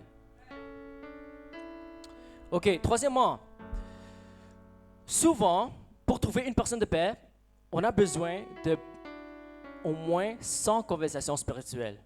OK? Alors, parfois, il faut persévérer pour trouver une personne de paix. C'est pas tout le monde qui va être une personne de paix. Okay? Alors, c'est pour ça que c'est important de ne pas se décourager. Parfois, les gens vont poser la question, pourquoi je ne trouve pas de personne de paix? Mais pose-toi la question, est-ce que tu as parlé avec au moins 100 personnes de Jésus? C'est normal que tu n'as pas encore trouvé une personne de paix si tu as juste évangélisé 5 personnes. Okay? Si tu évangélises 1000 personnes et tu ne trouves pas de personne de paix, là, tu dois te poser des questions. Okay? Là, tu dois te demander qu'est-ce que je fais qui ne fonctionne pas. Okay? Mais souvent, ça prend beaucoup de conversations spirituelles avant de trouver une personne de paix. Quatrièmement, comme je vous ai déjà partagé, les personnes de paix sont accueillants, ils ouvrent leur maison et il écoute et obéit la parole de Dieu. Cinquièmement, les personnes de paix, vous les reconnaîtrez quand vous les trouverez. Alors parfois, on se pose la question, est-ce que c'est une personne de paix? Est-ce que c'est pas une personne de paix? Si vous posez cette question, peut-être la majorité des temps, c'est pas réellement une personne de paix. Parce que ça serait évident que ça serait une personne de paix. Il sera accueillant, il va t'introduire à sa famille, il sera prêt à obéir la parole de Dieu. Septièmement, multiplier la prière extraordinaire est essentiel pour trouver une personne de paix. On doit multiplier la prière extraordinaire. Parce que la principale chose pour laquelle les disciples, dans les mouvements de multiplication de disciples prient, ce sont les gens de paix. Okay, on doit beaucoup prier pour des personnes de paix. Huitièmement, les personnes de paix valent la peine d'attendre. Alors, ça vaut la peine. Et il ne faut pas vous laisser distraire par des gens qui semblent sympathiques ou qui semblent gentils. Souvent, l'ennemi même va t'envoyer des gens juste pour gaspiller ton temps. Souvent, il y a quelqu'un qui est gentil, il veut parler avec toi. Et comme il est gentil, tu vas rester parler avec lui tout le long, pendant qu'il y a des personnes de paix autour de toi.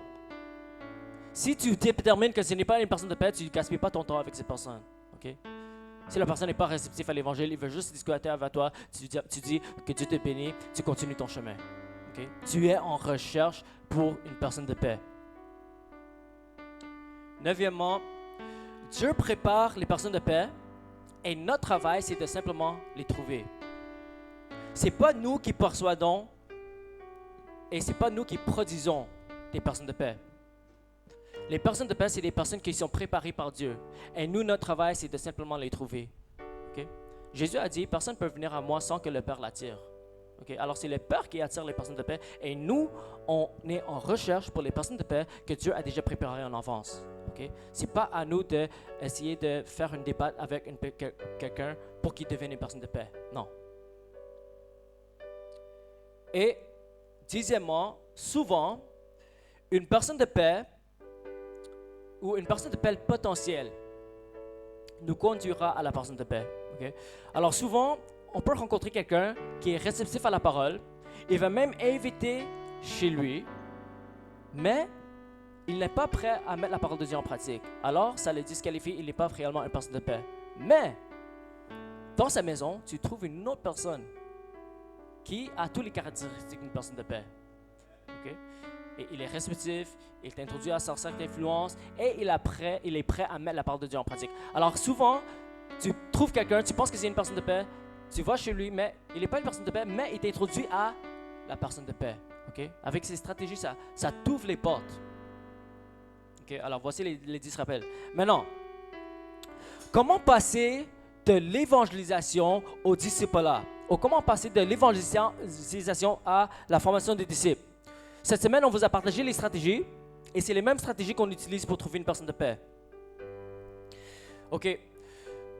Avant d'évangéliser, on utilise des stratégies, ce qu'on appelle des ponts vers l'évangile. Okay? Parfois, quand on commence direct avec l'évangile, les gens ne sont pas réceptifs parce qu'ils ont déjà une idée de c'est quoi Jésus, ça s'agit de quoi. Ils pensent que Jésus, c'est les grands bâtiments catholiques, la religion, tout ça. Alors parfois, il faut utiliser ce qu'on appelle des ponts vers l'évangile. Okay? Un des stratégies qu'on vous a partagé, c'est comment partager notre témoignage. Okay? On choisit 2 mots qui décrivent notre vie avant Jésus, 2 mots qui décrivent comment on a rencontré Jésus et 2 mots qui décrivent notre vie après Jésus. Et on peut partager notre témoignage dans 15 secondes. Une autre stratégie qui ouvre la porte pour l'évangélisation, c'est tout simplement offrir la prière. Okay? Oui, on guérit les malades, mais si la personne n'est pas malade, on va faire l'approche. Est-ce que je peux prier pour vous? Est-ce qu'il y a quelque chose en particulier que vous avez besoin? Si Dieu pouvait faire un miracle dans votre vie, ça serait quoi? On prie pour la personne. Et ça ouvre la porte. S'ils sont réceptifs à la prière, ça ouvre leur porte pour qu'on lui partage l'évangile. Parce que c'est essentiel aussi de partager l'évangile. Okay? Ce n'est pas le témoignage qui sauve, ce n'est pas la guérison qui sauve, ce n'est pas la prière qui sauve, c'est l'évangile qui sauve. Mais on utilise ces stratégies pour venir à l'évangile. Alors, on doit leur évangéliser. Okay? L'évangile, c'est simple. Dieu t'aime, mais tu as été séparé de Dieu à cause de tes péchés. Mais Dieu a envoyé son Fils Jésus pour mourir pour tes péchés et il a été ressuscité de la mort. Maintenant, tout ce que tu as à faire, c'est que tu dois croire, tu dois te repentir, tu dois être baptisé dans l'eau et tu dois être baptisé par le Saint-Esprit. Okay? Après que tu les évangélises, c'est quoi la prochaine étape? C'est la question d'or qu'il faut toujours poser. Il ne faut jamais oublier cette question. Si on est arrivé à l'évangile et il est réceptif à l'évangile, là, tu vas lancer une invitation à un groupe de formation de disciples. Okay? Alors, on va poser la question, seriez-vous intéressé à vous réunir avec vos amis et votre famille pour vous rapprocher de Dieu à travers la Bible? Okay? Alors, si la personne a une sorte d'influence, si la personne a une communauté, tu vas proposer de commencer ce qu'on appelle un groupe de formation de disciples. Tu vas leur demander, est-ce que toi, tu es intéressé de se réunir avec tes amis et ta famille pour se rapprocher de Dieu à travers la parole de Dieu? S'ils disent oui, on prend rendez-vous aussi vite que possible. Okay? Est-ce que tu es disponible demain? Non. Est-ce que tu es disponible après-demain? Oui. OK. Après-demain, je vais revenir chez toi. On va commencer avec toi et ta famille.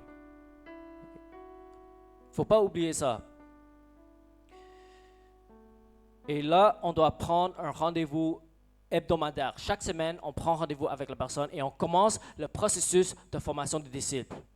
Et ce groupe de formation des disciples, dès que chaque personne est née de nouveau et baptisée, on va commencer une église. C'est comme ça qu'on implante une église. Okay? On implante une église avec les non-croyants. L'implantation d'église, c'est la stratégie numéro 1 pour gagner les âmes à Jésus. L'implantation d'église, c'est pour voir la multiplication. Okay? C'est pas parce que souvent on implante les églises, okay? Traditionnellement, on implante les églises et les personnes qui viennent à l'église, c'est des personnes qui viennent d'autres églises. Et après, c'est la compétition entre les croyants. On veut que les personnes de l'autre église viennent à mon église, mais c'était pas ça le plan de Dieu. Le plan de Dieu, c'était aller dans la moisson et trouver les non-croyants. Et parmi les non-croyants, on trouve les personnes de paix. Et à travers cette stratégie, on évangélise leur communauté et leur famille. Et quand les gens viennent à Jésus, on implante une église avec eux. On implante une église dans la moisson. Amen. Et une église, ce n'est pas forcément un bâtiment. Une église, c'est là où 2 ou 3 sont rassemblés au nom de Jésus. Une communauté de chrétiens qui sont nés de nouveau, ça fait une église. Alors une église, ça peut se faire dans une maison, ça peut se faire dans un parc, ça peut se faire dans un restaurant. Oui, ça peut se faire dans un bâtiment aussi. Mais une église, ce n'est pas un bâtiment. Une église, on doit implanter des églises partout à Abidjan, partout au Côte d'Ivoire. L'église doit se propager, doit se multiplier. C'est comme ça qu'on peut amener un réveil. OK. Est-ce que vous êtes toujours là? OK. Voilà la stratégie de la formation des disciples. OK? On évangélise, on trouve une personne de paix, on entre dans sa communauté, on commence un groupe de formation de disciples et on commence à former des disciples. La prochaine étape, c'est d'implanter une église. À travers ce groupe de disciples, on va implanter une église. OK? OK, maintenant, on va lire un passage dans Actes chapitre 2, versets 36 à 47. Actes chapitre 2, versets 36 à 47.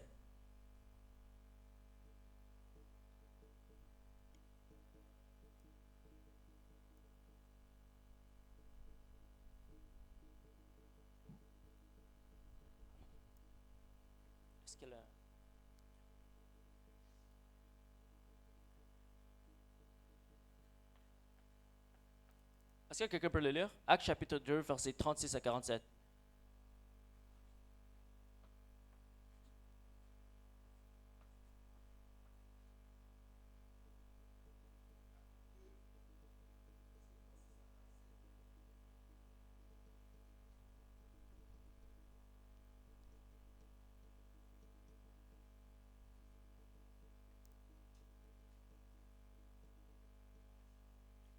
Alléluia.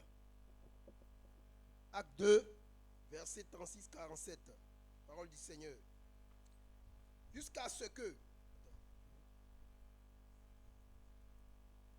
toute la maison d'Israël sache donc avec certitude que Dieu a fait Seigneur et Christ, ce Jésus que vous avez crucifié. Après avoir entendu ce discours, il eut le cœur vivement touché et il dit à Pierre et aux autres apôtres, « Hommes, frères, que ferons-nous » Pierre leur dit, « Repentez-vous et que chacun de vous soit baptisé au nom de Jésus-Christ pour le pardon de vos péchés, et vous recevrez le don du Saint-Esprit. » Verset 39. « Car la promesse est pour vous, pour vos enfants et pour tous ceux qui sont au loin, et aussi grand nombre que le Seigneur notre Dieu les appellera. » 40. Et par plusieurs autres paroles les conjurait et les exhortait, disant, « Sauvez-vous de cette génération perverse. » 41. Ceux qui acceptèrent sa parole furent baptisés, et en ce jour-là, le nombre des disciples s'augmenta d'environ 3000 âmes. Verset 42. Ils persévéraient dans l'enseignement des apôtres, dans la communion fraternelle, dans la fraction du pain et dans les prières. La crainte s'emparait de chacun et il faisait beaucoup de prodiges et de miracles par les apôtres. Verset 44. Tous ceux qui croyaient étaient dans le même lieu et ils avaient tous en commun. Ils vendaient leurs propriétés et leurs biens et ils partageaient le produit entre tous, selon les besoins de chacun. Ils étaient chaque jour, tous ensemble, assidus au temple. Ils rompaient le pain de la maison et prenaient leur nourriture avec joie et simplicité de cœur. Verset 47. Louant Dieu et trouvant grâce auprès de tout le peuple. Et le Seigneur ajoutait chaque jour à l'église ceux qui étaient sauvés. Amen. Alléluia. Ok. Alors, dans ce passage, on voit ce que l'église primitive ressemblait. Okay? Comment l'église primitive va commencer. Okay? L'apôtre Pierre a prêché aux foules. 3000 âmes ont donné leur vie à Jésus. Et là, ils ont commencé à se réunir dans les maisons et commencer à implémenter les éléments essentiels d'une église. Alors, quand on médite ce passage, là, je vais vous demander votre participation. Okay? Quels sont les éléments essentiels d'une église qu'on voit dans ce passage?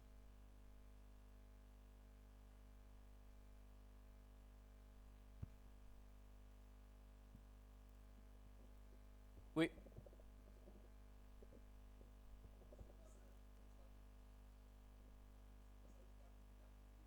La communion, oui. La communion fraternelle, vous voulez dire? Oui. Amen. Vous m'avez donné 3 là. C'est bon, gloire à Dieu. OK. Il y avait la communion fraternelle, c'est-à-dire il y avait de l'amour entre eux. OK. Il y avait aussi la prière, comme il a mentionné. Et il y avait aussi la Sainte Seine. Ils partageaient le pain ensemble, ils prenaient le Sainte Seine. OK. Est-ce que vous voyez autre chose? Oui.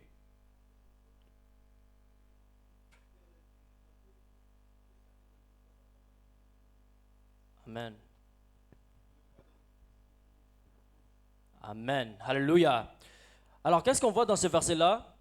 On voit qu'il y a la repentance. Alors, ce flèche-là, ça représente la repentance. Et pourquoi je l'ai mis dehors? Parce que sans la repentance, tu ne peux pas entrer dans l'Église. Parce que l'Église, c'est le corps de Christ. Et si tu n'es pas né de nouveau, tu ne fais pas partie de le corps de Christ. Tu ne fais pas partie de l'Église. OK? Alors, dès que tu te répands, c'est là que tu peux entrer dans l'Église. Et qu'est-ce qu'on voit dans ce passage aussi? On voit le baptême d'eau. On voit le baptême d'eau. C'est que normal dans l'Église primitive, on voyait souvent les baptêmes d'eau. Et on voyait aussi le baptême du Saint-Esprit. Est-ce qu'il y a autre chose qu'on a vu dans ce passage? D'autres éléments essentiels qu'on voit dans ce passage?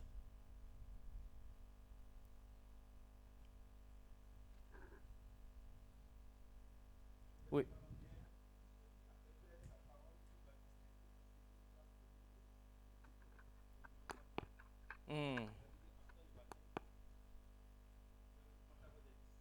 Oui, et je pense que c'est écrit que Dieu ajoutait à l'Église chaque jour les disciples. Amen. Qu'est-ce que ça veut dire? Ça veut dire que les disciples, évangélisait et gagnait les âmes. OK? Et multipliait les disciples.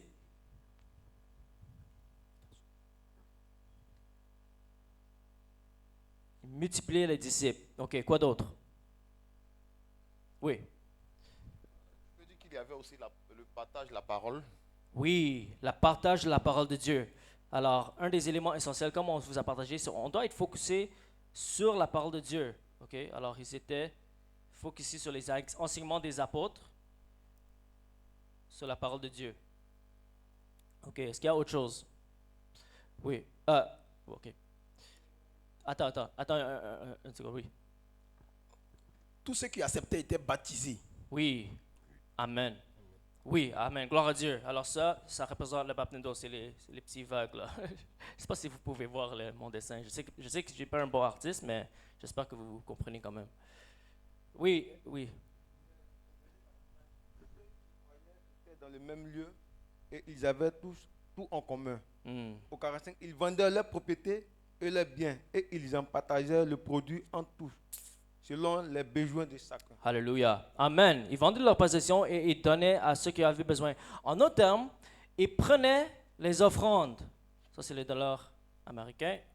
Alors, vous prenez, ils ont pris des offrandes. Alors, dans une église, il faut avoir les offrandes. Oui.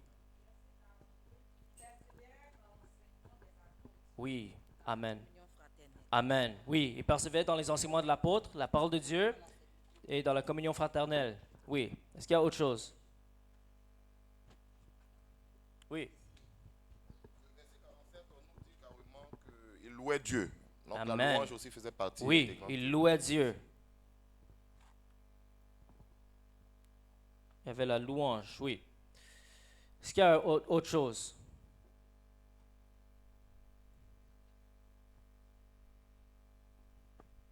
Oui. Verset 43, Oui. il est écrit qu'il se faisait beaucoup de prodiges et de miracles par les apôtres. Alléluia. Il y avait les signes et les prodiges.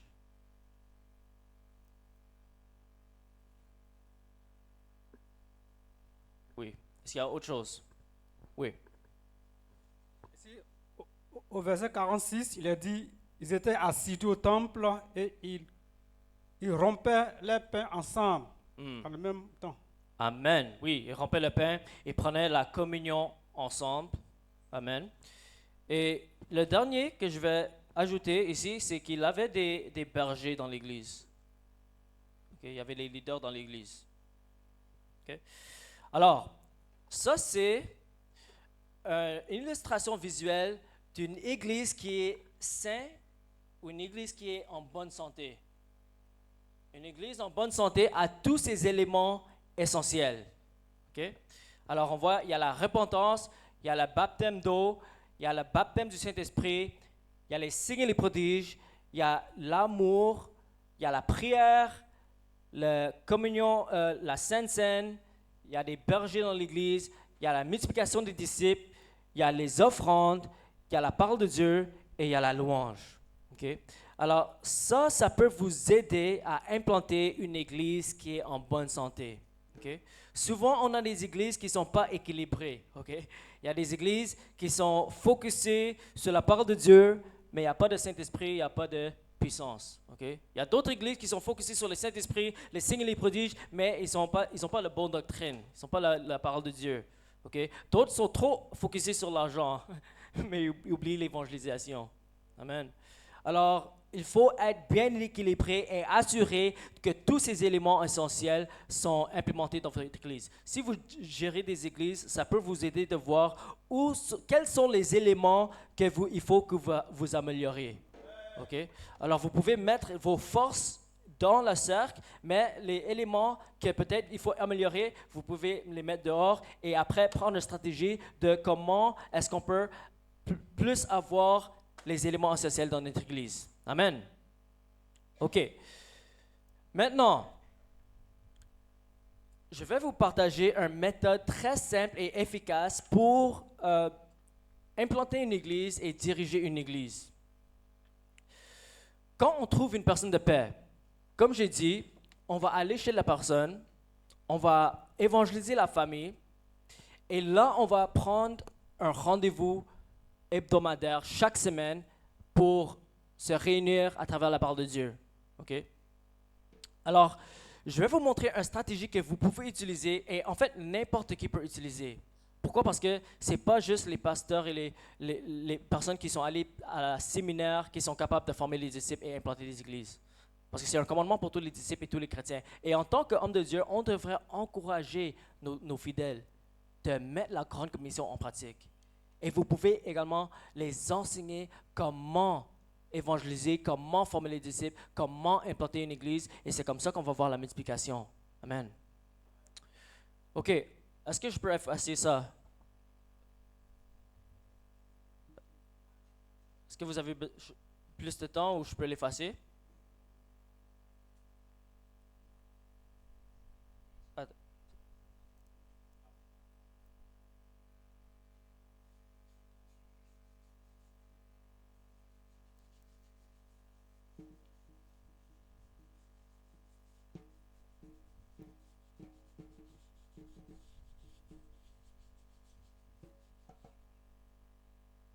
Vous pouvez l'effacer aussi.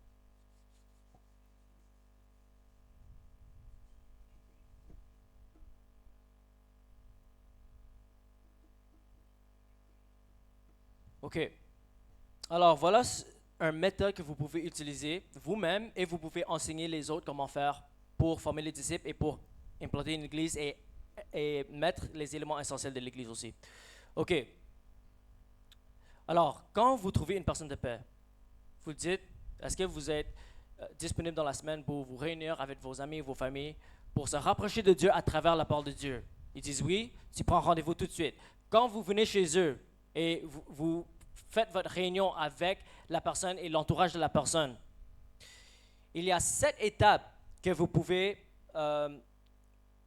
mettre pour faire un service d'église ou pour se réunir à travers la parole de Dieu. Premièrement, c'est le culte ou l'adoration, ok? L'adoration, la louange. C'est bien de commencer avec la louange, l'adoration. Mais parfois, les personnes ne sont pas encore à l'aise de chanter et louer, spécialement quand c'est des nouveaux chrétiens et ils ne savent pas comment faire, ok? Alors, si c'est le cas, une autre option que moi j'aime souvent utiliser, on va simplement poser une question que chaque personne va répondre et on va poser la question: de quoi êtes-vous reconnaissant cette semaine?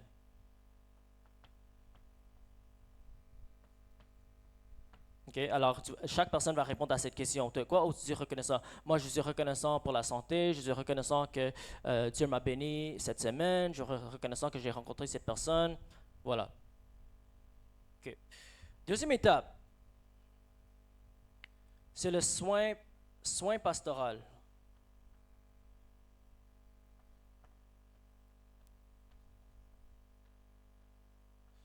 Ici, vous allez poser la question: est-ce que vous avez eu des défis cette semaine? Okay. Souvent, quand on se réunit, on passe à travers les choses, on a des fardeaux, on a des challenges, des défis, et c'est bien de partager et c'est bien de prier pour cela. On doit prendre soin des brebis en tant que dirigeant de l'Église, ok? En tant que pasteur. Alors, selon les défis de les personnes, là, qu'est-ce qu'on va faire? On va tout simplement prier. On peut prier pour eux. On peut encourager.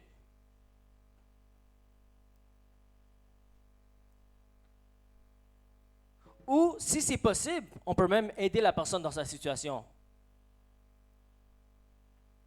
Action.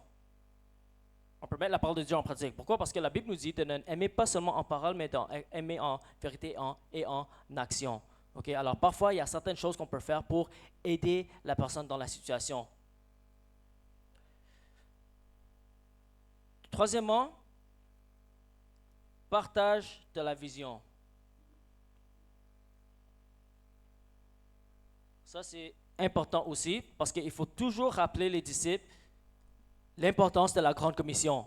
On doit encourager les gens et évangéliser, à utiliser la stratégie de Jésus, trouver des personnes de paix, commencer des groupes. C'est comme ça qu'on va voir la multiplication. Alors chaque semaine, on les partage l'importance de la grande commission.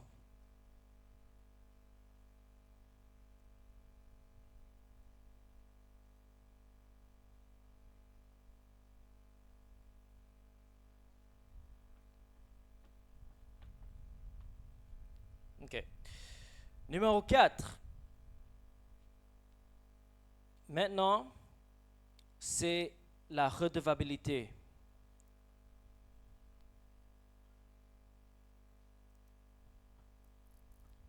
Ça, c'est important aussi. Ici, on va poser la question, est-ce que tu as fait tes engagements cette semaine?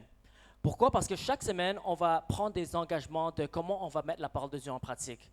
Pourquoi? Parce que c'est important de être des faiseurs de la parole de Dieu et non seulement des auditeurs. Okay? Parce que les disciples de Jésus, c'est les personnes qui obéissent la parole de Dieu. Okay? Alors, chaque semaine, on prend les engagements et chaque semaine, on dit, est-ce que tu as fait tes engagements cette semaine? Est-ce que tu as évangélisé la personne que tu as dit que tu allais évangéliser? Est-ce que tu as prié pour au moins 1 heure par jour? Est-ce que tu as commencé cette groupe de formation que tu as dit que tu allais commencer? Okay? Alors, il ne faut jamais rater celui-là parce qu'il faut assurer que les disciples sont en train de mettre la parole de Dieu en pratique. Amen. OK, après celui-là, là, c'est le leçon ou l'enseignement.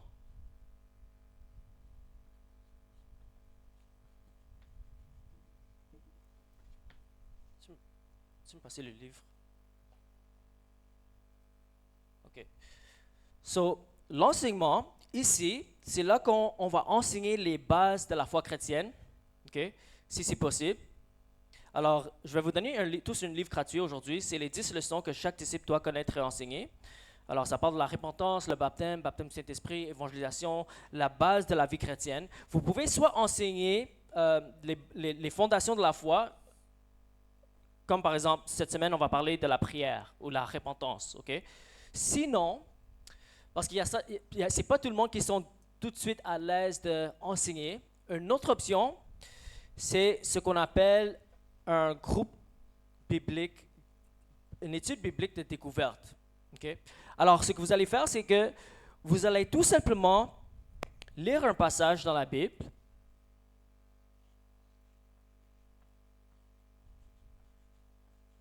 Okay. Vous allez lire un passage dans la Bible et chaque personne dans le groupe va paraphraser le passage, c'est-à-dire vous allez redire ce qui est écrit dans le passage, dans vos propres mots. Okay? Comme ça, on s'assure que chaque personne comprend ce que la parole de Dieu dit. Après, dès que chaque personne paraphrase le passage, vous posez la question, qu'est-ce que ce passage nous dit sur Dieu? Qu'est-ce que ce passage nous dit sur Dieu? Après ça, qu'est-ce que ce passage nous dit sur les hommes? Et, OK, alors chaque personne va répondre à la question, qu'est-ce que ce passage nous dit sur Dieu? Chaque personne va répondre à la question, qu'est-ce que ce passage nous dit sur les hommes? Et finalement, comment est-ce qu'on peut obéir ce passage? Comment est-ce qu'on peut mettre ce passage en pratique? OK? Et là, comme il me reste plus d'espace, je vais mettre numéro 6 ici. OK. Ah, OK. C'est bon.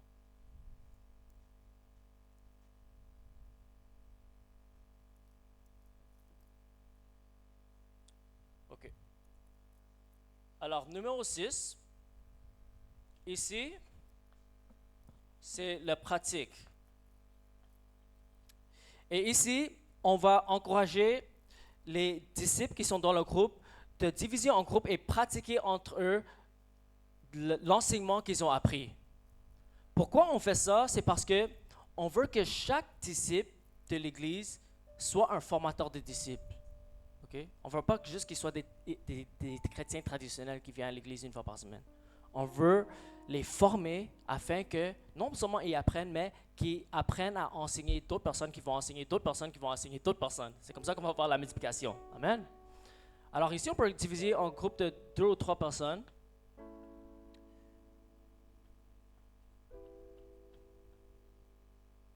Et entre eux, ils vont pratiquer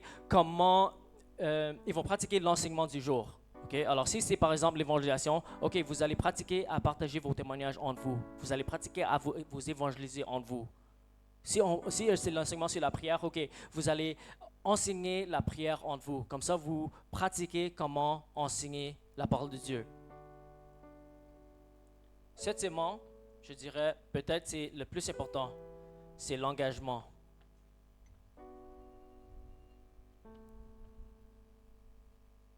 OK. Dans l'engagement, on prend des engagements de comment on va mettre la parole de Dieu en pratique. OK? Alors, on a déjà pris un engagement de comment on va obéir ce qu'on a appris dans les leçons. Mais ici, ce que j'encouragerais, c'est de faire un engagement de prière. Moi, j'encourage toujours les gens de prier au moins 1 heure par jour ou passer au moins 1 heure par jour avec le Seigneur.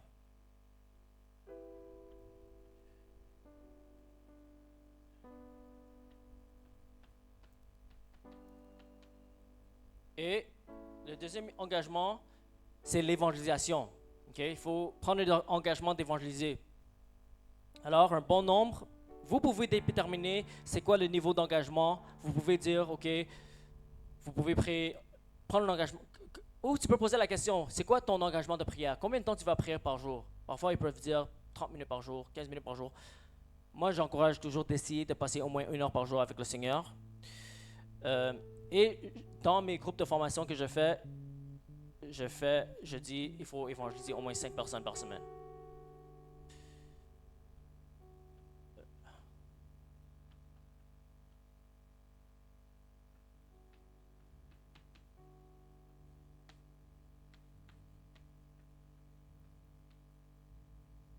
OK.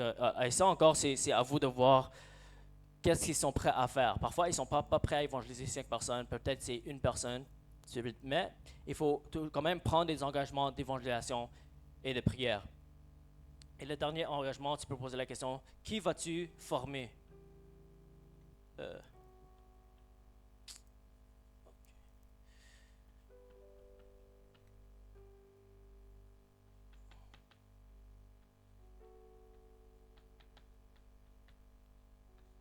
Parce que le but, c'est pas juste évangéliser, le but, c'est de former des disciples. Amen.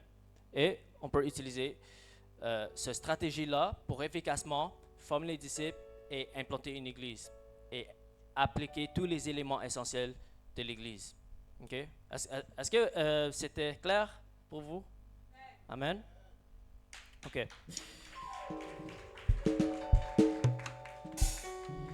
Maintenant, pour le temps qui nous reste, on va mettre ça en pratique. OK? Alors, on va diviser en groupes et on va le mettre en pratique.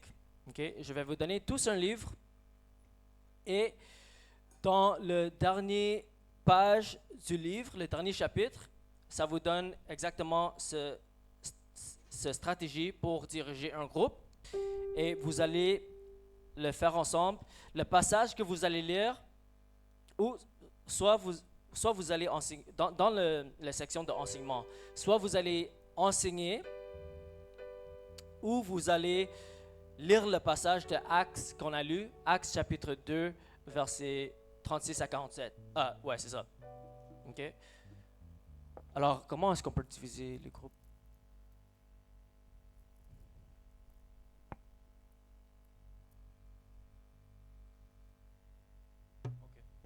OK. Alors, on va diviser le groupe en 4. Alors, ici, on va juste diviser comme on est déjà assis. Vous allez vous réunir avec les personnes qui sont assises à côté de vous. OK? Alors, un groupe au fond, un groupe ici, un groupe au fond et un groupe ici. Peut-être qu'on a besoin plus de personnes de ce côté, par contre.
Alors, ce que vous avez pris en note, c'est en page 32, 33 dans le livre, d'accord?